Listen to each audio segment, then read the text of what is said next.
Forget everything you think you know about the Middle Ages. No shiny knights, no fairy tale castles. Welcome to Thunga's Story Time, where we dive deep into the brutal, unforgiving reality of medieval life. Imagine sleeping in filth, surviving on moldy bread, and facing danger at every turn. It wasn't just hard, it was a battle for survival. Ready to uncover the shocking truths hidden behind the legends? Hit that subscribe button and join me as we journey back to the darkest, rawest corners of history. Let's get started. A brutal beginning. The harsh start of life in the Middle Ages. Forget what you've seen in movies. Life in the Middle Ages didn't begin with knights in shining armor or princesses in castles. For the vast majority of people, especially peasants, life started in conditions that were anything but noble. Being born in medieval Europe meant entering a world of dirt, darkness, disease, and discomfort, right from day one. Born into filth. Most people in the Middle Ages were born in tiny, one-room homes made of wattle and daub, wooden sticks interwoven with mud and straw. The floors were usually just dirt. There was no such thing as plumbing, insulation, or ventilation. Smoke from the cooking fire hung in the air, stinging the eyes and coating the walls with soot. Babies were born on straw-stuffed beds, mattresses that were never cleaned, often crawling with lice, fleas, and bedbugs. The bedding was rarely replaced and sometimes passed down through generations. Cleanliness wasn't just rare, it was practically non-existent. Midwives did their best, but without knowledge of germs or sterilization, infection was a constant threat for both mother and child. Sharing space with animals. Privacy? That was a luxury medieval peasants couldn't afford. Most families lived in a single-room dwelling. There were no bedrooms, no bathrooms, and definitely no nursery. The entire household, parents, children, maybe a grandparent or two, slept, ate, and lived in one crowded space. And that's not all. In the corner of the room, it was common to find chickens, goats, or even a cow. Animals were too valuable to keep outside where they might be stolen or attacked by wolves. They lived under the same roof as the humans, adding their own smells and ways to the already foul conditions. In the cold months, animals provided a little warmth, but at a steep cost to hygiene. The stench of everyday life. The smell inside a medieval peasant's home would have been overwhelming to modern noses. There were no indoor toilets, waste was thrown into a communal pit outside or, more often, dumped into the street. Chamber pots might be used during the night, but they weren't emptied often or cleaned properly. Without running water, bathing was a rare event. People believed washing too frequently could make you sick. Most children grew up barely knowing what it felt like to be truly clean. Hands weren't washed before eating. Faces weren't cleaned after sleeping. Dirt under the fingernails and layers of grime on the skin were simply part of life. Life without light. Artificial light was another scarcity. The only light source after sunset was the fire in the hearth or a candle, if you could afford one. Families often went to bed not long after the sunset, simply because they had no way to light the room. Children grew up accustomed to the dark and to navigating by memory and feel, not sight. Daylight, when available, poured in through small windows without glass, just holes covered with cloth, wood shutters, or animal bladders stretched thin. These let in cold air in the winter and flies in the summer. Cramped, crowded, and cold. During winter, entire families huddled together for warmth, often under a single blanket. Windows and doors were drafty, and homes had no insulation. The fire burned constantly, but with limited fuel and poor ventilation, it was never enough to truly warm the space. Children learned early on to deal with cold toes and smoky air. The crowding created more than discomfort, it helped disease spread rapidly. If one person got sick, the whole family often followed. Illnesses that today would be considered minor could be fatal in such conditions. Life expectancy was short, and many children didn't make it past their first few years. A different kind of childhood. Unlike modern childhoods filled with toys and early education, a medieval child's first experiences were shaped by survival. There were no cribs, diapers, or formula. Babies were wrapped in cloth and swaddled tightly for months, sometimes not even washed properly after birth. Teething was dangerous, fevers were often misunderstood and untreated. If a child survived infancy, they were expected to help with chores by age 5 or 6. Life wasn't segmented into child and adult spheres. Everything happened in the same room: cooking, eating, sleeping, giving birth, dying. There were no boundaries, no childproofing, no safe spaces. Children witnessed everything and were expected to grow up fast. No royal romance. This was the true beginning for most people in the Middle Ages. No castles, no magic, no fairy tales, just smoke, filth, and hard realities. Yet even in these conditions, people found joy where they could. A warm fire on a cold night, a successful harvest, a baby's first laugh. These moments mattered, even when everything else was brutal. In understanding how life really began for people in the Middle Ages, we gain not just historical insight but a deeper appreciation for the progress humanity has made, and the resilience of the people who lived in that grim, forgotten world. Hygiene was practically non-existent, the dirty truth of medieval daily life. If life in the Middle Ages began in filth, it only got filthier. After entering a world of lice-infested straw beds and livestock roommates, children and adults alike grew up in an environment where cleanliness wasn't just rare, it was virtually unknown. The medieval understanding of hygiene was, by today's standards, shockingly minimal. Sanitation infrastructure was non-existent, and the very concept of personal cleanliness was misunderstood, feared, or completely ignored. No toilets, no privacy, no system. Forget indoor plumbing. In medieval villages, there were no toilets, certainly not private ones. In rural areas, most people relieved themselves in the open, behind trees, in the bushes, or in designated ditches. In towns and cities, it wasn't much better. Some homes might have a chamber pot, a simple bowl or bucket used indoors, but even that wasn't guaranteed. These were rarely emptied regularly and often simply dumped into the nearest open area. The streets of many medieval towns and villages were literal sewers. Human waste was casually tossed out of windows with a shout of warning, or sometimes not even that. Gardes l'eau, French for watch out for the water, became a customary call before emptying chamber pots in some cities. Waste flowed through open gutters that ran through the center of town streets, carrying a foul mixture of urine, feces, animal waste, and garbage. This primitive system, or lack thereof, meant that foul smells constantly hung in the air. Flies swarmed freely, and diseases that spread through human waste, like dysentery and cholera, ran rampant. Toilet paper? Not a chance. Toilet paper was unheard of in the Middle Ages. Instead, people made do with whatever was at hand. Leaves, grass, moss, hay, rags, seashells, or even their own hands were common substitutes. In cold weather, snow might be used, more effective than nothing, but far from ideal. In castles or monasteries, places with more resources, there were primitive latrines, essentially holes in stone that emptied down into a pit or the moat. These were reserved for the elite and often still stank horribly. Servants had the thankless job of cleaning them out. For everyone else, especially the peasantry, bathroom time was a public, uncomfortable, and unsanitary affair. Bathing, a suspicious activity. Bathing wasn't a regular part of life for most people. In fact, it was sometimes viewed as dangerous. Some believed that opening the skin's pores with hot water made the body more vulnerable to illness. Others saw it as a form of vanity or luxury, and therefore sinful. Public bathhouses existed in some cities, and for a time, they were popular. People of all social classes might use them, and for the wealthy, it became a social event.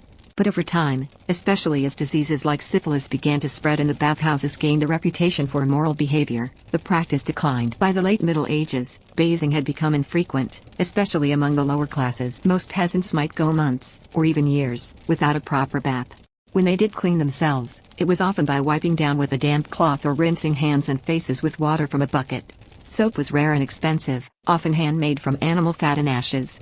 Many never saw a bar of it in their lifetime. Hair, hands, and rotting teeth. With such infrequent washing, lice, fleas, and ticks were constant companions. Head lice were so common that delousing became a routine social activity. Women might sit in the evenings and comb through each other's hair, crushing lice between their fingernails or on hot stones. Hands were rarely washed before meals, and because utensils were a luxury, many people ate with fingers coated in grime. Infection from cuts and scrapes was common and often fatal. As for oral hygiene, there was none. Toothbrushes didn't exist. Some people chewed twigs to clean their teeth, but this was far from universal. Rotten teeth, gum disease, and unbearable breath were normal. Toothaches were treated with herbs, spells, or by pulling the tooth entirely, usually by a barber or blacksmith, without anesthesia or sterilization. Filth was everywhere. Medieval streets weren't paved, and mud was a constant presence, especially in the rainy seasons. But this mud wasn't just soil and water. It was mixed with dung, garbage, and rot.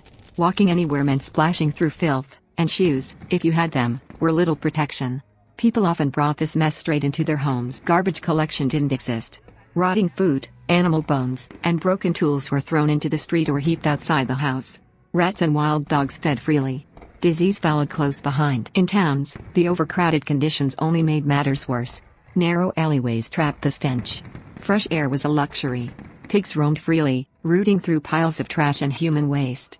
And yet, to the medieval mind, this was simply life. People had adapted to the smells, the dirt, the discomfort, the deadly cost of poor hygiene. While today we understand the link between sanitation and disease, medieval people did not. Illness was usually blamed on bad air, miasma, imbalanced bodily fluids, or divine punishment. The idea that human waste could cause sickness was not widely understood. As a result, plagues and epidemics struck repeatedly and brutally. The Black Death of the 14th century, which wiped out an estimated third of Europe's population, was worsened by these filthy conditions. Fleas, rats, and poor sanitation made cities into death traps. And yet, even in the wake of such tragedy, hygiene practices changed very slowly. A world bathed in dirt, not water. To us, this world seems unimaginable. But for the people who lived in it, filth was the default setting. Clean water was scarce, soap was a luxury, and privacy didn't exist. Hygiene wasn't neglected because people didn't care, it was neglected because they didn't know better, and had no tools to do otherwise. Still, even in the midst of this daily crime, people lived, loved, and laughed. Children played in the mud. Families gathered around hearths. Life pushed forward, even if the streets ran with waste. Meals were meager and dangerous, eating to survive in the Middle Ages. If the Middle Ages were dirty and uncomfortable, they were also hungry. Food in medieval Europe was not only scarce and monotonous, it was often downright dangerous. After being born into filth and growing up surrounded by disease, a medieval peasant also had to fight a daily battle with food that could either keep them alive or kill them slowly. Eating wasn't about enjoyment or nutrition. It was about survival. For most people, especially peasants, the food was bland, repetitive, and filled with risk. Breakfast, thin porridge and stale bread. The day typically began with a meager breakfast, if there was one at all.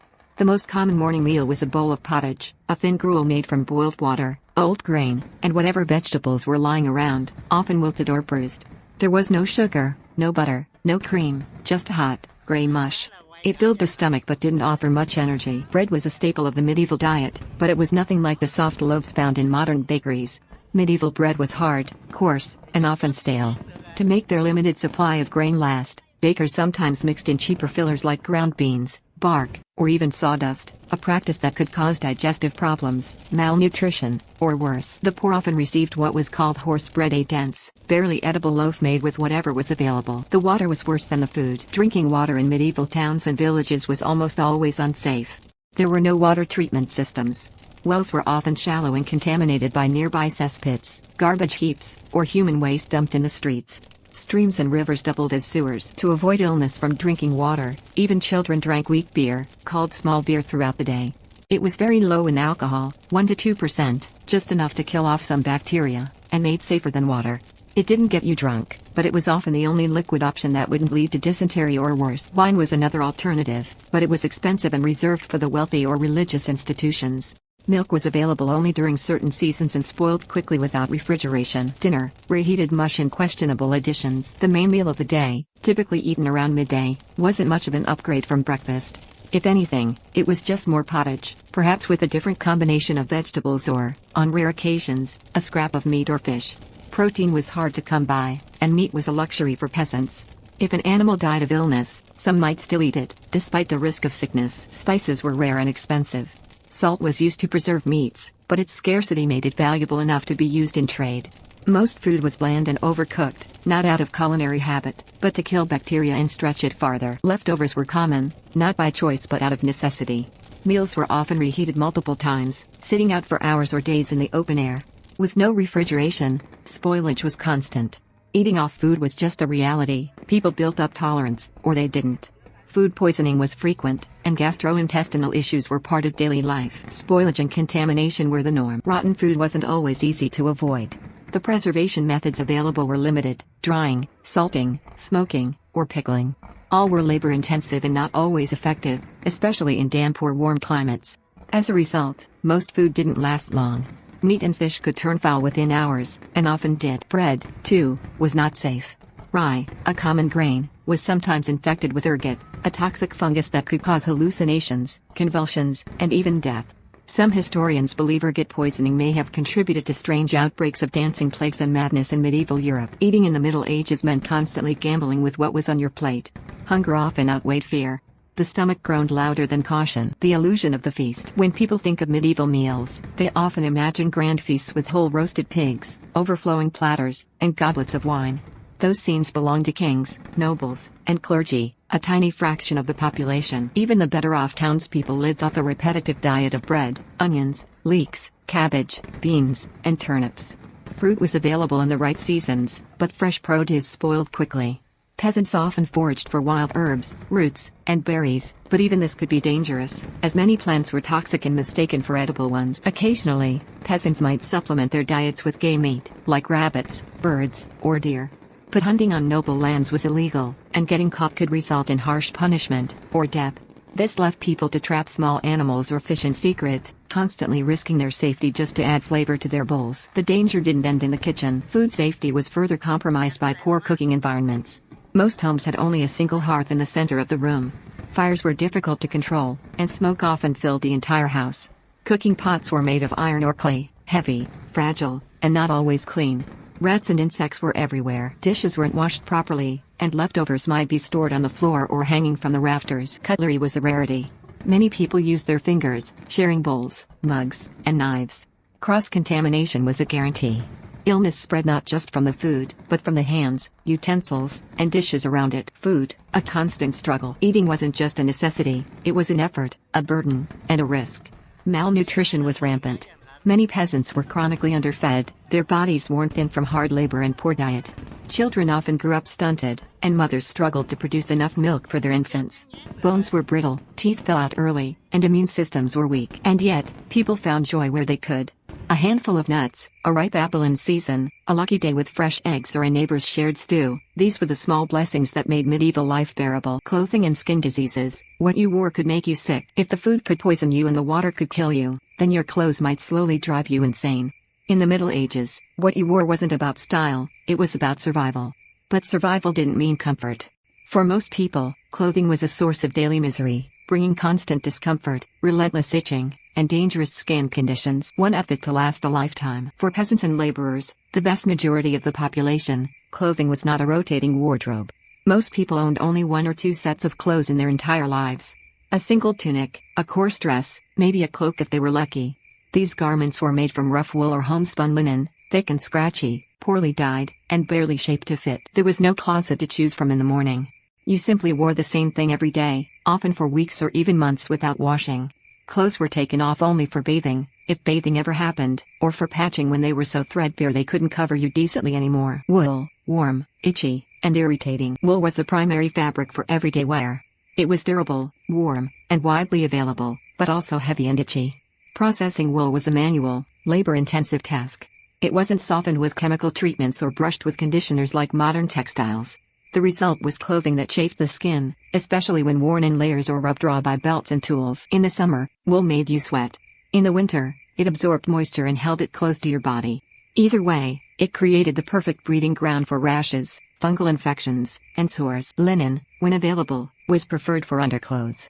It was lighter and somewhat softer, but it was expensive and more delicate. Most peasants couldn't afford it. If you were rich, you might wear fine linen under your outer clothes to help protect your skin.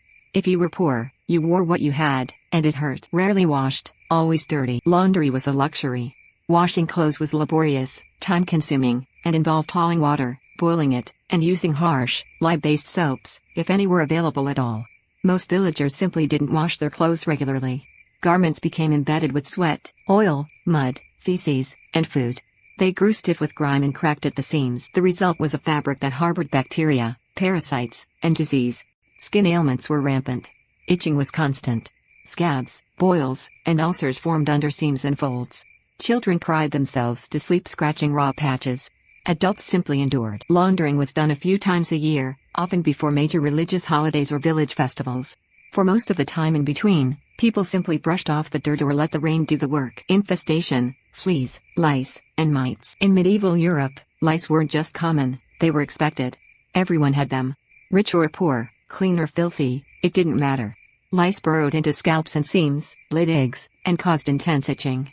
Fleas and mites infested bedding and cloaks. Skin was left irritated, scabbed, and often infected from relentless scratching. The solution? There was a one. People combed their hair with bone or wood combs to remove lice manually. Sometimes, they shaved their heads and wore wigs to manage the problem, but only the wealthy could afford wigs. The rest lived with parasites crawling on their bodies. Some folks wore linen underlayers in hopes of protecting themselves, but even those became breeding grounds. Peasants developed the skill of crushing lice between their fingernails, often in public, without shame. Children were taught to do the same. These parasites didn't just itch, they carried typhus, trench fever, and other illnesses. But in a world with little understanding of infection, the link between bugs and disease went unnoticed. Shoes were optional, and often useless. Footwear was another sore point, literally. Many peasants didn't have shoes, especially children. When they did, shoes were simple leather soles, often tied on with strips of fabric or twine. There were no standardized sizes, no arch support, and no protection from weather or terrain. In wet months, shoes soaked through and stayed damp for days. In cold months, they froze. Feet became cracked, frostbitten, or blistered, sometimes leading to infections or long-term deformities. Socks? Not unless you could afford extra cloth. People wrapped their feet in rags or stuffed them with straw.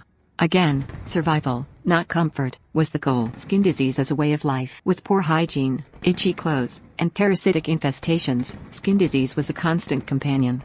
Scabies, ringworm, and impetigo were widespread. Children and adults developed rashes that never healed, lesions that festered, and infections that left permanent scars. Most of these conditions went untreated. Physicians rarely dealt with skin issues unless they were life-threatening or obviously contagious.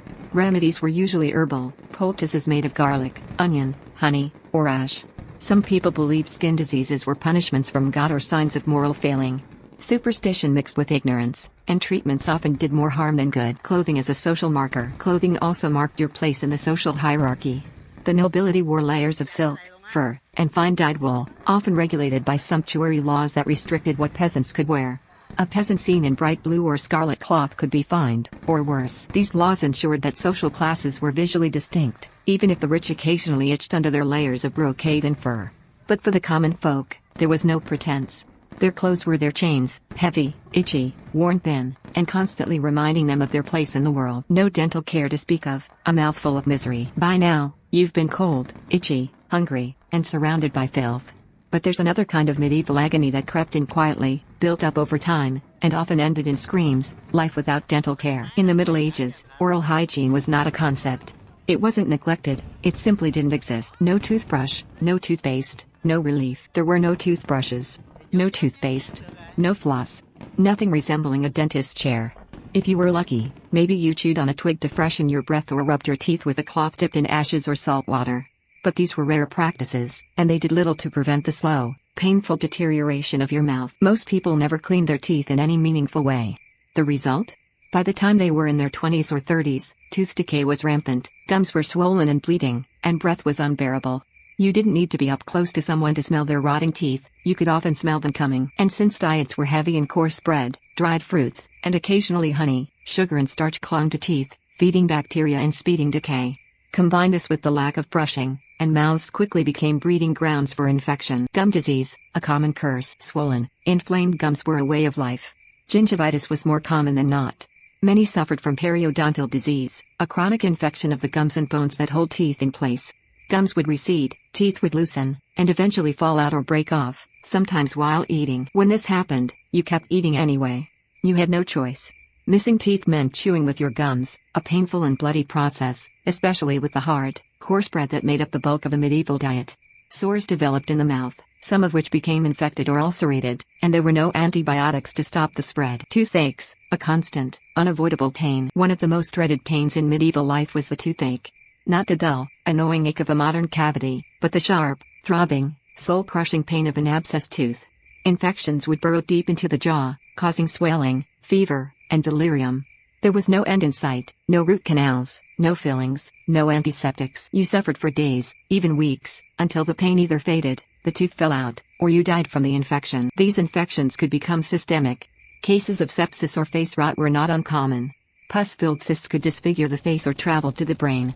Some people died from what began as a single infected molar. There was no morphine, no ibuprofen, not even aspirin. You might be given herbs like clove or willow bark, or apply poultices of garlic and wine, but they were weak remedies. Mostly, you just endured the pain, prayed it would pass, or begged someone to pull the tooth out. Tooth extraction, barbers and brutality. If you were desperate and brave, you sought out a barber surgeon, not a trained dentist. Barbers handled haircuts, bloodletting, wound stitching, and yes, tooth extraction. And they did it with terrifyingly crude tools. There was no anesthesia, no sterilization, and no understanding of dental anatomy. You sat in a chair or were held down while the barber used iron pincers to rip the tooth out of your jaw. If the tooth broke, they kept digging. If your gum tore open, they poured wine on the wound and hoped for the best. People screamed, fainted, and sometimes died from shock or blood loss. But it was the only way to end the pain. In towns and markets, public tooth pulling was sometimes performed on the street, with spectators watching, an early form of crowd entertainment. Superstition over science. In many communities, toothaches weren't seen as infections or physical conditions, but as divine punishment or demonic torment. Medieval medicine was still governed by the theory of the four humors: blood, phlegm, black bile, and yellow bile, and tooth pain was often thought to be the result of imbalance or tooth worms burrowing in the enamel. Yes, tooth worms. A widely held belief in the Middle Ages was that small, living worms lived inside teeth and caused pain by chewing on nerves. Remedies included smoking them out, applying burning herbs, or inserting red-hot metal rods into the gum to kill them. These treatments often caused more damage than relief. A smile worth hiding. With no dental hygiene and teeth falling out by middle age, smiling was often avoided. The wealthy could sometimes afford artificial teeth, usually carved from animal bone or ivory and tied to remaining teeth with wires. These rarely fit well and were incredibly painful. The poor had no such options. By the time someone reached old age, if they did, they often had no teeth at all. Eating became a matter of mashing food with the gums, soaking bread in beer, or relying on soups and porridge. This wasn't just inconvenient, it was dangerous. Poor nutrition from lack of chewing could weaken an already fragile body. Bad breath, or halitosis, was ever present. It wasn't just unpleasant, it was a marker of health. People learned to speak with their mouths closed or avoided closeness. But there was no escape in shared, cramped homes. The stench of rot hung in the air with every breath. Mouth disease and social isolation. There was a quiet social cost to dental neglect. People who had especially visible or painful conditions, swollen faces, jaw tumors, missing lips or cheeks from infection, were often shunned. Without an understanding of germs, such afflictions were thought contagious or cursed. People were cast out of villages, treated as lepers, or isolated in religious hospitals. For children, the suffering started young. Baby teeth rotted early. By age 10 or 12, some kids were already losing permanent teeth. Tooth pain made it hard to concentrate, eat, or sleep. There was no such thing as growing out of it. You grew into it, and it only got worse. Hard labor every day, no days off, the endless grind of medieval life. After enduring filth, hunger, disease, and dental agony, one might hope that life in the Middle Ages at least allowed some rest. But that hope would be crushed under the weight of the plow, because for most people, there was no such thing as a day off. Peasants, the backbone of feudal life. Roughly 90% of the population during the Middle Ages were peasants, poor farmers who lived on and worked the land. But they didn't own that land. It belonged to a lord, and they worked it not for personal gain, but for survival and obligation. Life as a peasant meant waking before dawn and working until sunset, 6 days a week, and on the 7th, you went to church. That wasn't a break, it was mandatory and often followed by more labor. Your life wasn't your own. It belonged to the land. And the land belonged to someone else. Peasants planted, harvested, weeded, built fences, carried water, chopped wood, and cared for animals. Every task was done by hand. No tractors. No machinery. Just sweat, calluses, and aching joints. A good day meant you didn't injure yourself. A bad day could mean a crushed limb or infected wound, and if you couldn't work, you didn't eat. Fields, forests, and backbreaking tasks. The work varied by season, but it never let up. In spring, peasants tilled heavy, rocky soil with wooden plows dragged by oxen. The plow was inefficient and the oxen slow, but it was all they had. Hands were blistered, backs strained. Then came sowing seeds, bent over for hours, day after day. In summer, the sun was punishing. Weeding, watering, and tending crops were relentless tasks. Insects swarmed. Blisters turned into infections. If the harvest failed, the consequences were starvation. Fall brought harvest season, the most intense period of the year. Everyone, men, women, children, worked the fields. Sheaves of wheat and barley were gathered by hand, bound, carried, and threshed to separate grain from chaff. No shortcuts. No breaks. Winter didn't bring rest. It brought maintenance and survival, fixing tools, thatching roofs, caring for livestock, chopping firewood.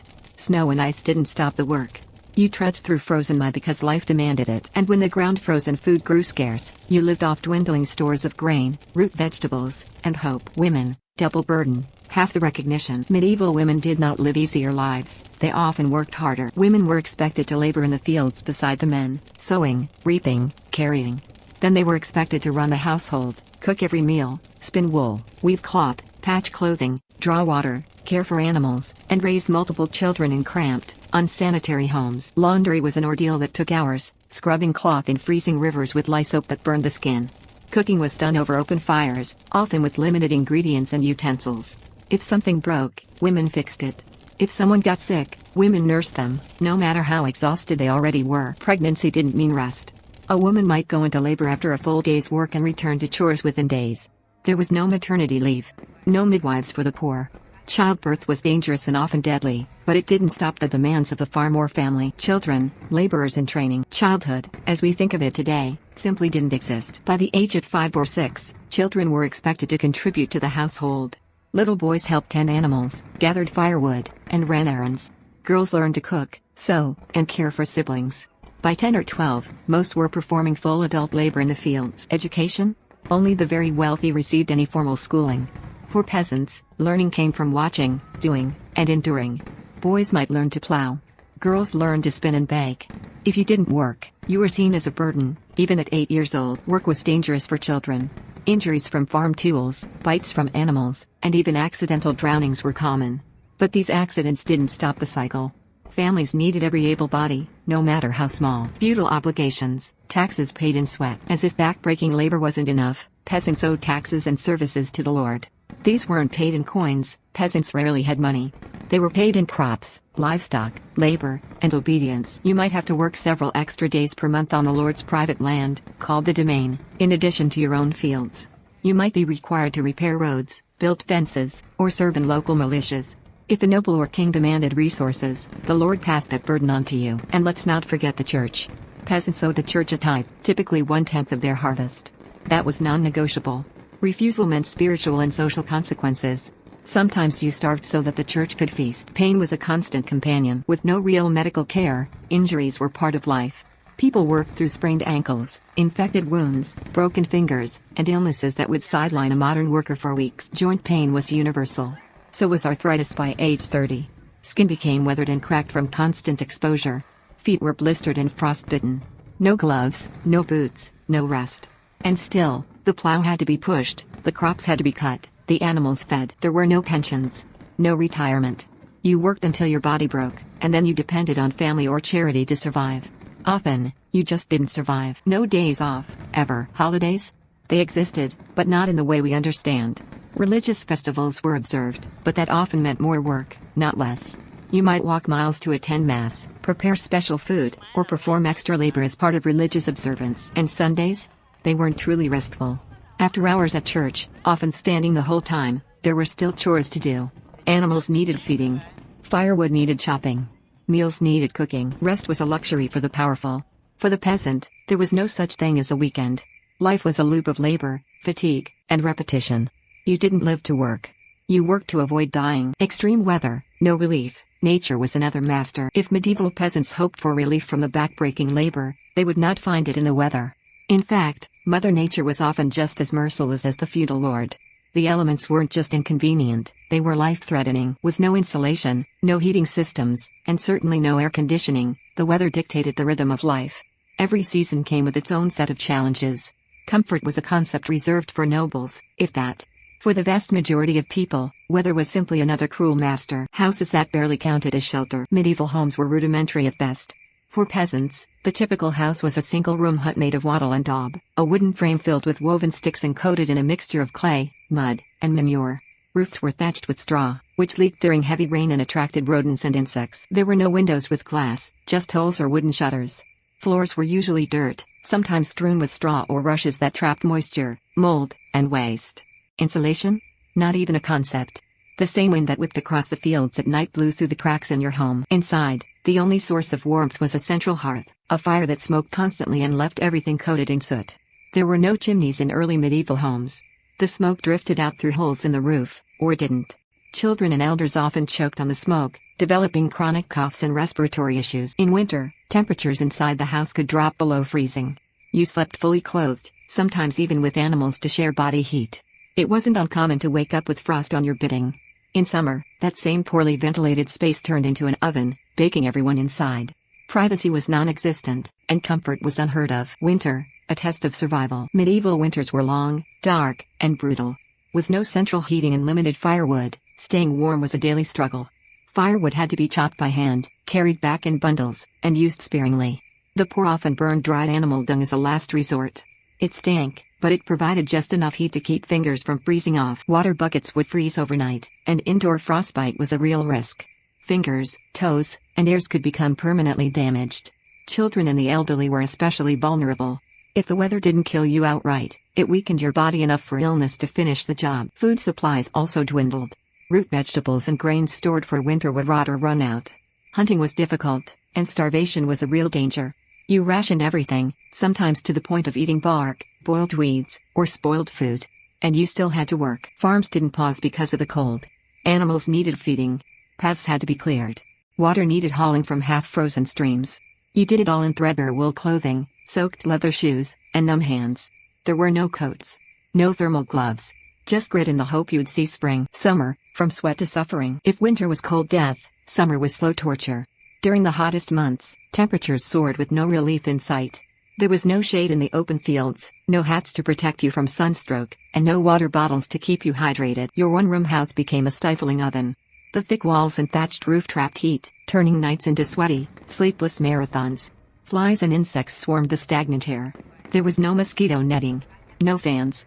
You lay on itchy straw bedding, sweating through linen shirts, praying for a breeze that never came. Water sources were few, and those that existed were often polluted or stagnant. Rivers and wells became breeding grounds for disease and the heat. Boiling water was difficult and firewood was precious, so people often drank water as it was, hot, dirty, and dangerous. The summer also brought rot. Food spoiled quickly without refrigeration. Meat had to be eaten immediately or preserved with expensive salt, which peasants couldn't afford. Spoiled food led to violent illnesses, and with primitive medical knowledge, even food poisoning could be fatal. The body, already pushed to its limit by physical labor, now faced dehydration, heat exhaustion, and skin diseases. Children collapsed in fields. Adults fainted in the sun. Nobody stopped. Because the crops needed tending, no matter what. Spring and fall, brief moments of mercy, or misery. Spring could be a time of hope. Flowers bloomed, temperatures rose, and life returned to the land. But it also brought flooding rains, mudslides, and dangerous road conditions. Wet clothing caused rheumatism. Unstable soil made planting dangerous.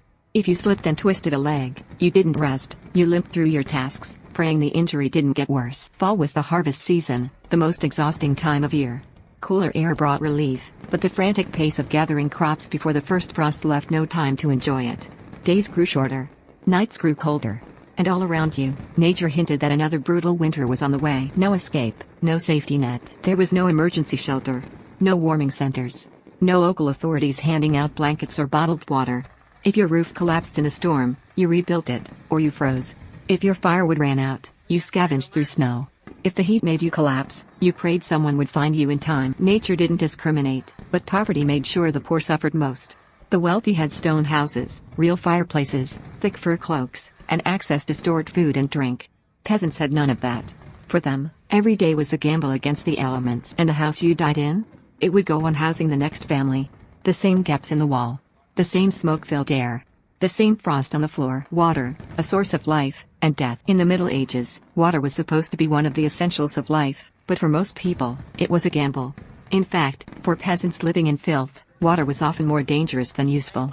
You needed it for drinking, cooking, cleaning, and occasionally bathing, but chances were, that same water would make you sick or even kill you. The problem was simple: pollution was everywhere, and people didn't understand how diseases spread. There were no sewage systems, no clean reservoirs, and no real concept of hygiene.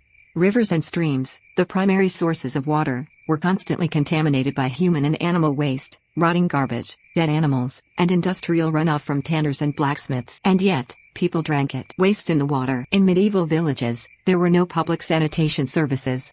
Waste had to go somewhere, and that somewhere was often right into the water supply. Privies, primitive outhouses, were few and far between.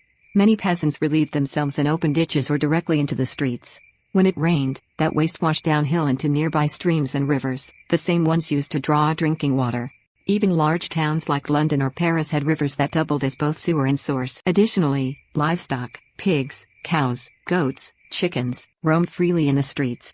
Their feces added to the sludge that soaked into the earth or flowed into the streams. Farmers also washed slaughtered animals, blood and all, in the same creeks used for drawing cooking water. The result? Water that was brown, cloudy, and full of disease, though people couldn't see the invisible pathogens causing the problems. Cholera, dysentery, typhoid fever, these were everyday killers, especially of children and the elderly. People sometimes tried to draw water from cleaner parts of the river, but with no knowledge of bacteria or sanitation, it was largely ineffective. Boiling water was recommended by a few wise individuals, but firewood was too precious to waste on something that looked fine. Bathing, a rare and risky habit. Contrary to popular myth, people didn't avoid bathing because they enjoyed being dirty, they avoided it because they believed bathing made you sick. The prevailing medical theory of the time was based on humor's four bodily fluids: blood, phlegm, black bile, and yellow bile, that were believed to determine your health. Too much cold or wet could unbalance these humors. As a result, submerging yourself in cold water, especially during the winter, was thought to open your pores to disease. Warm water was seen as slightly safer, but most peasants didn't have bathtubs or hot water. Heating a tub required a fire, a large container, and an enormous amount of labor and wood, all resources that were rare for poor families.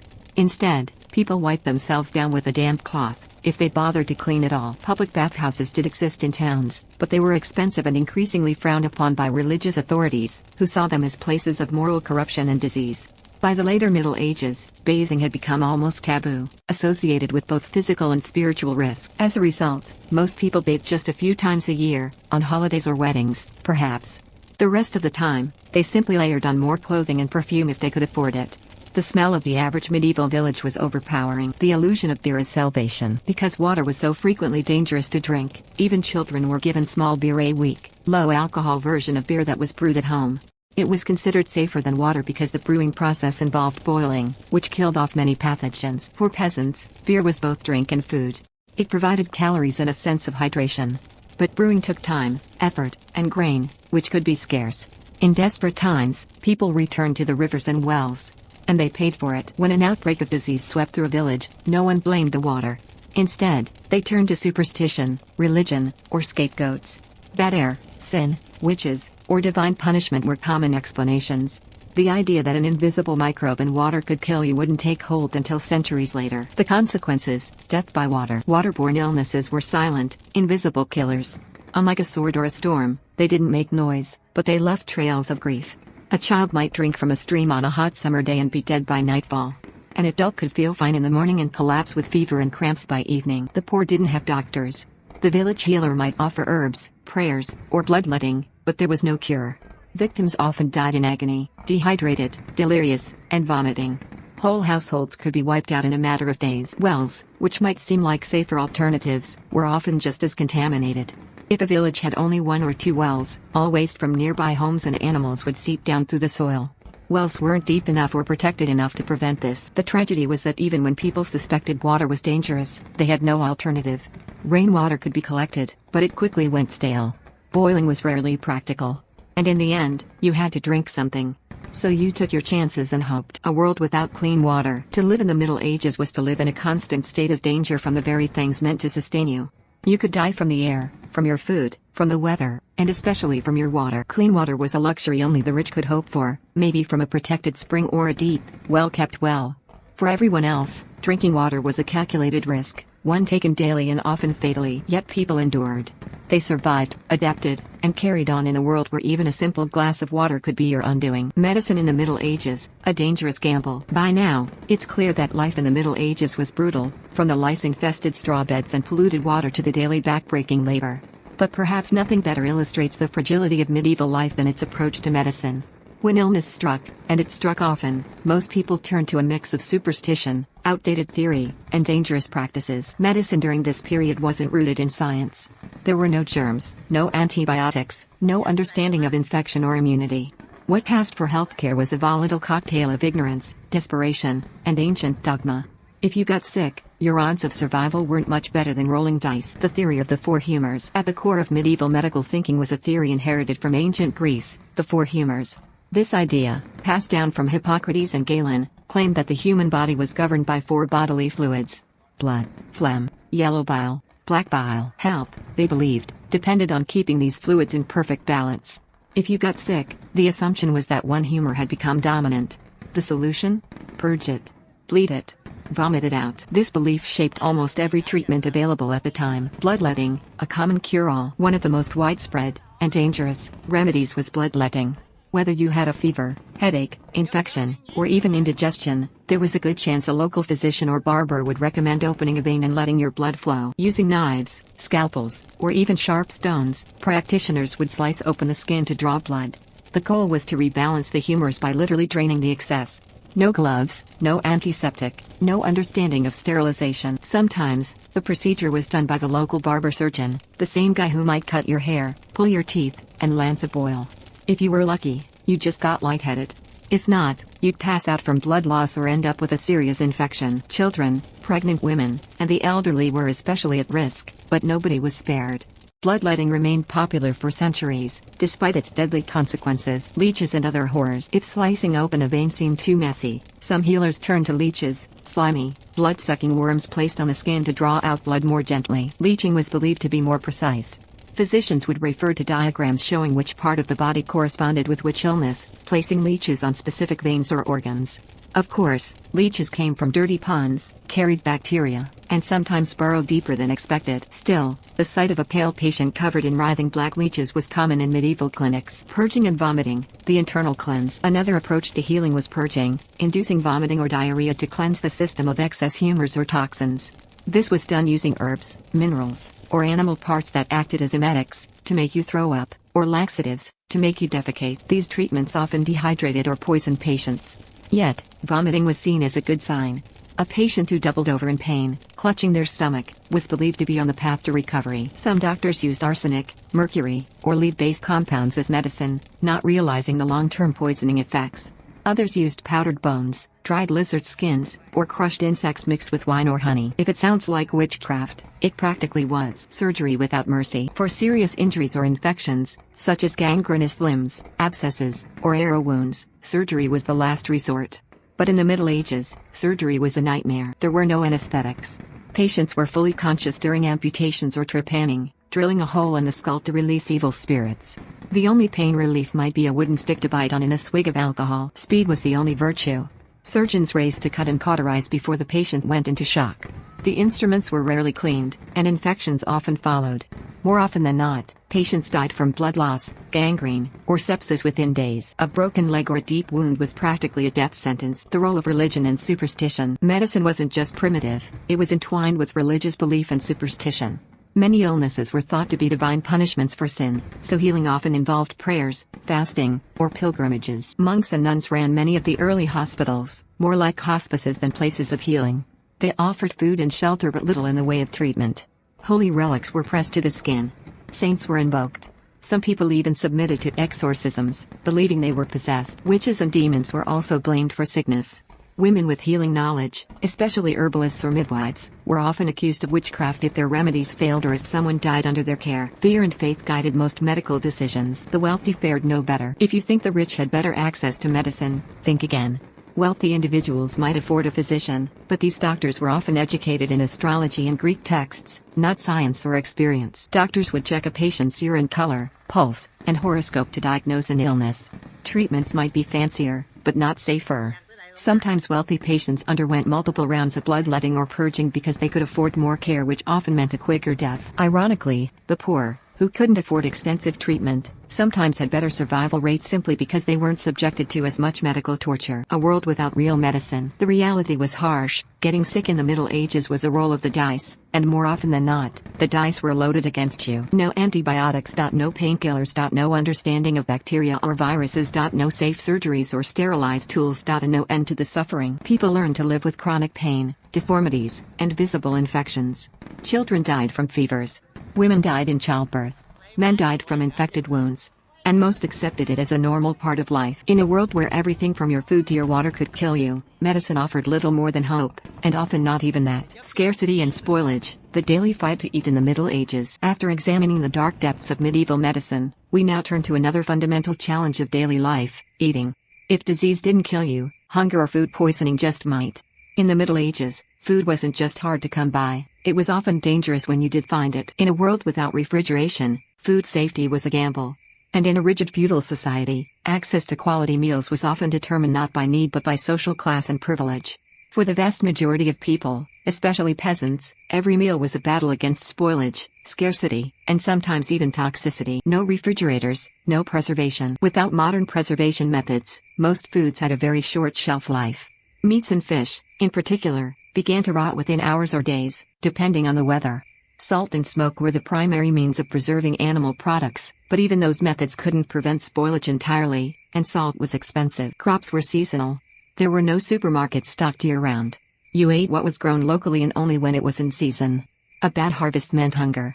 A series of poor seasons meant famine. In many homes, there were no pantries or storage cupboards, just small, poorly ventilated spaces where rodents and insects often got to the food first. Bread, a staple that could kill. Bread was the main staple in a medieval diet, especially for peasants.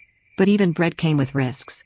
Made from coarse grains, medieval bread was often dense, dark, and filled with debris, everything from sand and bits of straw to ground-up chalk or even sawdust added to bulk up flour. But the real danger lurked in the mold. Stored improperly, grain could develop ergot fungus, a toxic mold that caused hallucinations, seizures, and even death. Entire villages sometimes suffered mass poisonings, known today as St. Anthony's fire, a terrifying illness linked to ergot-contaminated rye. Imagine waking up to convulsing neighbors, burning skin, or people ranting in delirium. It wasn't witchcraft, it was breakfast gone wrong. Meat was rare and risky. Despite popular medieval feast imagery, meat was a luxury, not a daily staple. Most peasants rarely tasted fresh meat unless it was spoiled or stringy leftovers from the Lord's table.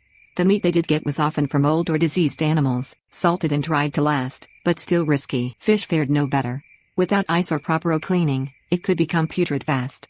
Preservation with brine or vinegar only slowed the decay. In some cases, peasants consumed meat that had already begun to rot, simply because there were no alternatives. Sickness often followed, but going hungry seemed worse. Spoiled dairy and rotten produce, milk, butter, and cheese spoiled just as quickly. Without refrigeration, fresh milk lasted only a few hours. Cheese, while more durable, was often hard, moldy, and riddled with maggots. Fruits and vegetables were consumed in season but rarely stored well. By winter, options were limited to dried beans, root vegetables, and whatever had survived pests and decay. Even those basics could carry diseases from contaminated water or unwashed hands. Spices were for the rich. Today, a dash of pepper or cinnamon is a casual gesture. In medieval times, it was a status symbol. Spices like saffron, cloves, cinnamon, or black pepper had to be imported from Asia and Africa by long, dangerous trade routes. Only the wealthiest nobles could afford them. This meant that most peasants ate food that was bland, monotonous, and hard to digest, stale bread, watery soup, and turnips, day after day. The rich, meanwhile, could mask the smell and taste of slightly spoiled meat with exotic spices. Even spoiled food became a sign of opulence, if it was dressed up with enough imported flavor. The perils of poaching. Game meat, deer, boar, rabbit, was abundant in the forests, but hunting wasn't a free-for-all. Forests were owned by the nobility, and the king's deer were off-limits to peasants. Catching a rabbit for your hungry children could be considered poaching, and the punishment was severe: whipping, mutilation, or even death. Traps and snares were used in secret. Entire families could be punished if caught with forbidden meat. So even finding food could be a life-threatening decision. The church and the calendar. Religion played a significant role in when and what people ate. The Catholic Church imposed strict rules on fasting days, when meat, dairy, and sometimes even eggs were forbidden. There were over 150 fasting days per year, including every Friday. This further restricted the already limited diet of the common folk. Meals on fasting days consisted of watery vegetable broth, porridge, or plain bread. The wealthy could bend the rules by eating fake meat dishes, fish molded to look like roasted goose, for example. For peasants, it just meant less nutrition and more hunger. Famine and malnutrition. It wasn't just about what people ate, but how little they had. Famines were regular and devastating, brought on by failed crops, war, disease, or harsh winters. The Great Famine of 1315 to 1317, for instance, killed millions across Europe. During these times, people resorted to eating bark, roots, dogs, rats, or even leather belts. Starvation was so common that parents abandoned or even ate their own children in the worst moments, acts recorded in grim medieval chronicles. Even in good years, malnutrition was widespread, leading to stunted growth, weakened immune systems, and shorter lives. A daily struggle. Every meal in the Middle Ages was a gamble. Will the bread make you sick? Has the meat turned? Are those mushrooms edible or deadly? There were no expiration dates, no safety inspectors, and no plan B. If food ran out, people went hungry. If it was tainted, people got sick. Eating was essential, but always came with a risk. In a world where survival was never guaranteed, food wasn't just nourishment. It was a test, a daily reminder of just how fragile life could be. Under God's shadow, how religion ruled every part of medieval life. After navigating the grim realities of food, illness, and survival in the Middle Ages, it's time to examine what may have been the most powerful force in a person's life: the church. Religion in the medieval world wasn't a personal belief system or something you practiced on weekends. It was a full-blown institution that governed time, controlled knowledge, shaped law, demanded money, and dictated the fate of your soul. No one escaped its reach. In fact, For many, life in the Middle Ages wasn't just about staying alive, it was about avoiding eternal damnation. A calendar written by the Church. In medieval Europe, time wasn't counted by months or seasons as we know them, it was structured around religious festivals, saints' feast days, and holy observances. Christmas, Easter, Lent, Pentecost, and a constant stream of saints' days shaped everything from market schedules to farming cycles. Nearly every day had a religious purpose. Many days were holy days of obligation, requiring people to attend church, fast, or abstain from work. There were also periods of penitence, like Lent, where meat, pleasure, and even laughter were discouraged. The Church owned the calendar, literally and spiritually. Law and order. In God's name, the Church didn't just teach morality, it also enforced laws. Monasteries and bishops held legal power alongside kings and lords. Church courts handled issues ranging from marriage and inheritance to blasphemy and witchcraft. And while civil courts could be harsh, church courts were often worse, especially when spiritual crimes were involved. Accused heretics were tortured or executed. Books considered dangerous were burned. Speaking out against church teachings could result in excommunication, a spiritual death sentence that meant no sacraments, no salvation, and no place in heaven. The Church even decided who could marry, what days they could marry on, and what kind of relationships were acceptable. Divorce? Unthinkable. The line between sin and crime was non-existent. The tithe, a tax you couldn't refuse. Everyone, rich or poor, had to pay the tithe. 10% of their income, crops, or labor went directly to the church. This was not optional. If you refused, you could lose your land, be jailed, or worse. This made the church wealthy beyond measure. In many regions, the church owned more land than any noble or king. The grand cathedrals that dominate medieval towns weren't just places of worship, they were symbols of the church's economic and political dominance. And still, priests told peasants to be grateful, reminding them that earthly suffering would be rewarded in heaven, if they obeyed. Education and information? Church property. If you wanted to learn how to read or write, you had to go through the church. Monasteries and cathedral schools were the only centers of education, and the Bible, written in Latin, was taught as the supreme source of truth. Few commoners could read. Fewer still could understand Latin. That gave the clergy enormous power to control what people believed. Sermons, stained glass windows, and mystery plays were designed to teach moral lessons and reinforce obedience. Questioning religious doctrine wasn't just discouraged, it was dangerous. Knowledge was sacred, locked away, and guarded. And when universities began to emerge, they were church-run institutions, ensuring that faith and dogma came before science or reason. Fear of hell was real, and constant. Above all, what truly kept people in line was fear, eternal fear. The concept of hell wasn't abstract. It was vivid, terrifying, and inescapable. Paintings showed the damned writhing in flames. Priests preached weekly about divine punishment for sinners. Every misstep, a missed mass, a lustful thought, a lie, could tip the scales toward damnation. Death was ever present in medieval life, and the church capitalized on that fear. Purgatory, a sort of spiritual waiting room filled with torment, awaited those who died with unpaid sins. You could shorten a loved one's time there by paying for special masses or indulgences, another lucrative income stream for the church. Rituals were everything. Baptism, confirmation, confession, communion, marriage, last rites, these sacraments were the milestones of a medieval life. Without them, you were spiritually adrift, cut off from the grace needed for salvation. Weddings and funerals weren't family events, they were religious ceremonies, strictly regulated by the church. Even daily life revolved around rituals, morning prayers, blessings before meals, nighttime devotions. Many people carried religious charms or relics to protect against disease or disaster. Superstition and belief were deeply intertwined. The church offered meaning, comfort, and a sense of order, but also control. Monks, nuns, and the cloistered life. For some, joining a monastery or convent was a way out of the harshness of peasant life. But even this escape required vows of poverty, chastity, and obedience.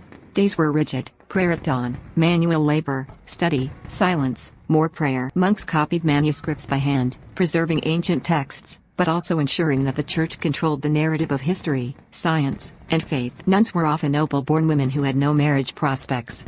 Though cloistered, some rose to positions of influence, within strict limits set by male clergy. Holy wars and crusades. The church didn't just dominate spiritually. It also led armies. The Crusades, declared by popes, were bloody wars waged in the name of God. Soldiers were promised forgiveness of sins if they joined the fight to reclaim the Holy Land. Thousands died. Empires fell. And yet the church's authority only grew stronger. The message was clear, the church was the voice of God on earth, and to defy it was to invite damnation, here and in the afterlife. A life of obedience, the harsh reality for medieval women. Following the deep grip of religion over every aspect of life in the Middle Ages, one cannot overlook a critical piece of this societal puzzle, the status of women. If you were born female during this time, your path in life was often decided before you could even speak. Your role was one of service, silence, and suffering. The church preached humility, and for women, that meant complete submission, first to fathers, then to husbands, and always to God. Girls had no childhood. Childhood, as we understand it today, did not exist for most children, but it was especially grim for girls. While boys might train for apprenticeships or church roles, girls were prepared to become wives and mothers as soon as biologically possible. By their early teens, sometimes younger, girls were married off, often to men much older. These were not love matches. Marriage was a contract, arranged by families to secure land, labor, or status. Consent was not required from the bride. Dowries were expected, and for poor families, having too many daughters was an economic burden. Some were sent to convents, not out of piety, but simply because there wasn't enough to feed them at home. Marriage was a life sentence. Once married, a woman belonged to her husband. Legally and socially, he had full control over her life, body, and property. She could not own land in her own name, and any inheritance she brought into the marriage became her husband's. If he beat her, it was seen as discipline, not abuse. The church taught that a woman's primary role was to obey her husband and bear children. The ideal woman was silent, faithful, and fertile. There was no such thing as marital rape because a wife's consent was presumed perpetual. Divorce was forbidden under church law. Even in abusive or dangerous marriages, women were expected to endure and pray. Widowhood was sometimes the only path to autonomy, but only if she had no sons to control her estate. Endless childbirth, constant risk. Pregnancy was a constant fact of life for married women. Without birth control or understanding of reproductive health, women could expect to bear 8 to 12 children, often more. But childbirth was dangerous, deadly even. Medical knowledge was minimal. Midwives did their best, but complications like breech birth, hemorrhage, and infection claimed countless lives. Maternal mortality rates were high, and even surviving childbirth didn't guarantee a long life. If a child died, which many did, it was the mother's duty to grieve in silence and carry on. The church praised this suffering as saintly. Women were expected to see motherhood as their divine calling, no matter the cost. Domestic slavery by another name. Peasant women didn't just raise children, they worked hard. From dawn until dusk, they managed households, prepared meals, fetched water, mended clothes, tended gardens, cared for animals, and often labored in the fields right alongside men. They had no days off, no time for rest, no personal space. Work was relentless and invisible. If she faltered, her family suffered. If her husband failed, she picked up the slack. There was no recognition, no thanks, just the expectation that she would endure. Among wealthier classes, women's roles were different but still confining. Noble women ran estates and were expected to bear heirs. Their freedom was limited to embroidery, reading scripture, and perhaps overseeing servants. Their lives were gilded cages. No access to education. Education was a luxury few men had, but for women, it was almost non-existent. The church taught that a literate woman was a dangerous woman, capable of questioning doctrine or straying from her duties. Some convents provided basic literacy, but even there, women were discouraged from interpreting scripture. Theology, science, philosophy, all were reserved for men. Female knowledge was associated with witchcraft, temptation, or heresy. Curious women were threats to be silenced. In art and literature, women were often portrayed as temptresses or fools. Eve, not Adam, was blamed for original sin. Mary was venerated only because she was virginal, silent, and obedient, a standard few women could live up to. Punished for their bodies and their minds, the church held tight reins over women's sexuality. Virginity was idolized, and any hint of promiscuity brought shame and severe punishment. Unwed mothers were scorned or exiled. Accused adulteresses could be mutilated, branded, or executed. Women who showed independence, spoke out, or even simply lived alone were often accused of witchcraft. These accusations were deadly. Trials were a sham, and punishments were brutal, burning, drowning, or hanging. It was not unusual for intelligent or outspoken women to be tortured into confessions of sorcery or heresy. The message was loud and clear: a woman who steps out of line risks her life. A life of obedience and spiritual manipulation. Even salvation came with strings attached. A woman's only path to heaven was through obedience to male authority and pious suffering. She was taught that her body was sinful, her voice was a threat, and her mind was secondary. Yet many women still found meaning within these strict confines. Some found strength in faith, solace in motherhood, or purpose in serving their communities. A few even rose to positions of influence within religious orders, but these were exceptions. For the vast majority, life was a cycle of labor, childbirth, and silence. Trapped by tradition, the grim reality for women in the Middle Ages. As the iron grip of the church dictated daily life, another layer of restriction blanketed medieval society, one that impacted half the population simply because of their gender. To be a woman in the Middle Ages was to live under constant control, with little say over your body, mind, or fate. While men toiled in the fields, learned trades, or pursued positions in the clergy, women were ushered down a narrow and unforgiving path, one defined by early marriage, childbearing, and servitude. Married off before maturity, girls were seen not as individuals but as economic and reproductive assets. Most were betrothed as early as 12 or 13, and sometimes even younger. These weren't unions of love, they were contracts, arranged by parents to merge land, wealth, or alliances. In noble families, daughters were bartered as pawns in political games. In poorer households, marrying off a daughter quickly was a means of survival, one less mouth to feed. The idea of choice was virtually non-existent. A girl's consent was rarely considered. Once married, she became legally and socially her husband's property. And once inside the marriage, there was no exit. The church forbade divorce, even in cases of abuse or neglect. A woman's only hope for independence was widowhood, but that often came with financial insecurity or pressure to remarry. Motherhood meant risk, not reward. Married life didn't mean a honeymoon, it meant immediate expectations to produce children. Reproductive health, as we understand it today, didn't exist. Women had no access to birth control, no understanding of fertility cycles, and no say in the timing or number of pregnancies. The result was a near constant cycle of childbirth. 5, 10, even 15 pregnancies in a woman's lifetime were not uncommon. Many of those pregnancies ended in miscarriage, stillbirth, or infant death. Childbirth itself was a life-threatening event. Without sterile tools or trained doctors, women died frequently in labor from hemorrhaging, fever, or infection. Midwives did their best with herbs and folklore, but even simple complications could prove fatal. For many women, their own mortality was the price of motherhood. Work without recognition. A woman's duties extended far beyond the birthing bed. In peasant households, women worked alongside men in the fields, plowing, planting, and harvesting. Yet, after sunset, their work wasn't over. They prepared food over open fires, carried water from wells, mended clothing, tended animals, and kept the household running, often while pregnant or nursing. Wealthy women didn't escape these burdens, their labor just looked different. Noble women managed estates, organized meals, arranged marriages, and trained servants. But their freedom was limited to the walls of their manor, and always under male authority. Women were expected to do it all, and receive no credit for it. Their work was invisible and unpaid, seen not as contribution, but as duty. Education was for men. Girls were not encouraged to learn. In fact, in many cases, they were actively prevented from doing so. Literacy was seen as unnecessary, and even dangerous, for women. Educated women could question teachings. They might read scripture for themselves. They could voice opinions. And that, in the eyes of both the church and society, posed a threat. Some girls learned basic reading at home or in convents, but few had access to formal schooling. Science, law, theology, these were fields reserved for men. The only approved form of female learning involved memorizing religious texts and understanding their place in the divine hierarchy, always beneath men. Even in rare cases where a woman achieved intellectual recognition, such as abbesses or mystics, their work was often dismissed, censored, or attributed to divine visions rather than personal intellect. Their bodies were not their own. A woman's body belonged to her father, then her husband, and always to the judgment of society. Virginity was prized above all. Girls were shamed, punished, or exiled for any perceived impropriety. Pregnancy outside of marriage was scandalous and could result in death, by punishment or neglect. Sexual education didn't exist. Marital rape wasn't even recognized. It was assumed a wife owed her husband access to her body at all times. Women who strayed, or were accused of straying, faced brutal consequences. Rumors alone could be enough to brand a woman as impure, immoral, or even a witch. The church's grip on womanhood. The church wasn't just a spiritual guide, it was a moral enforcer. Women were expected to be pure, pious, and submissive.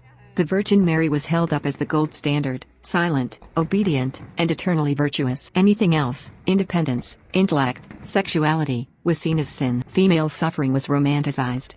Pain in childbirth was said to be Eve's punishment, and therefore spiritually cleansing.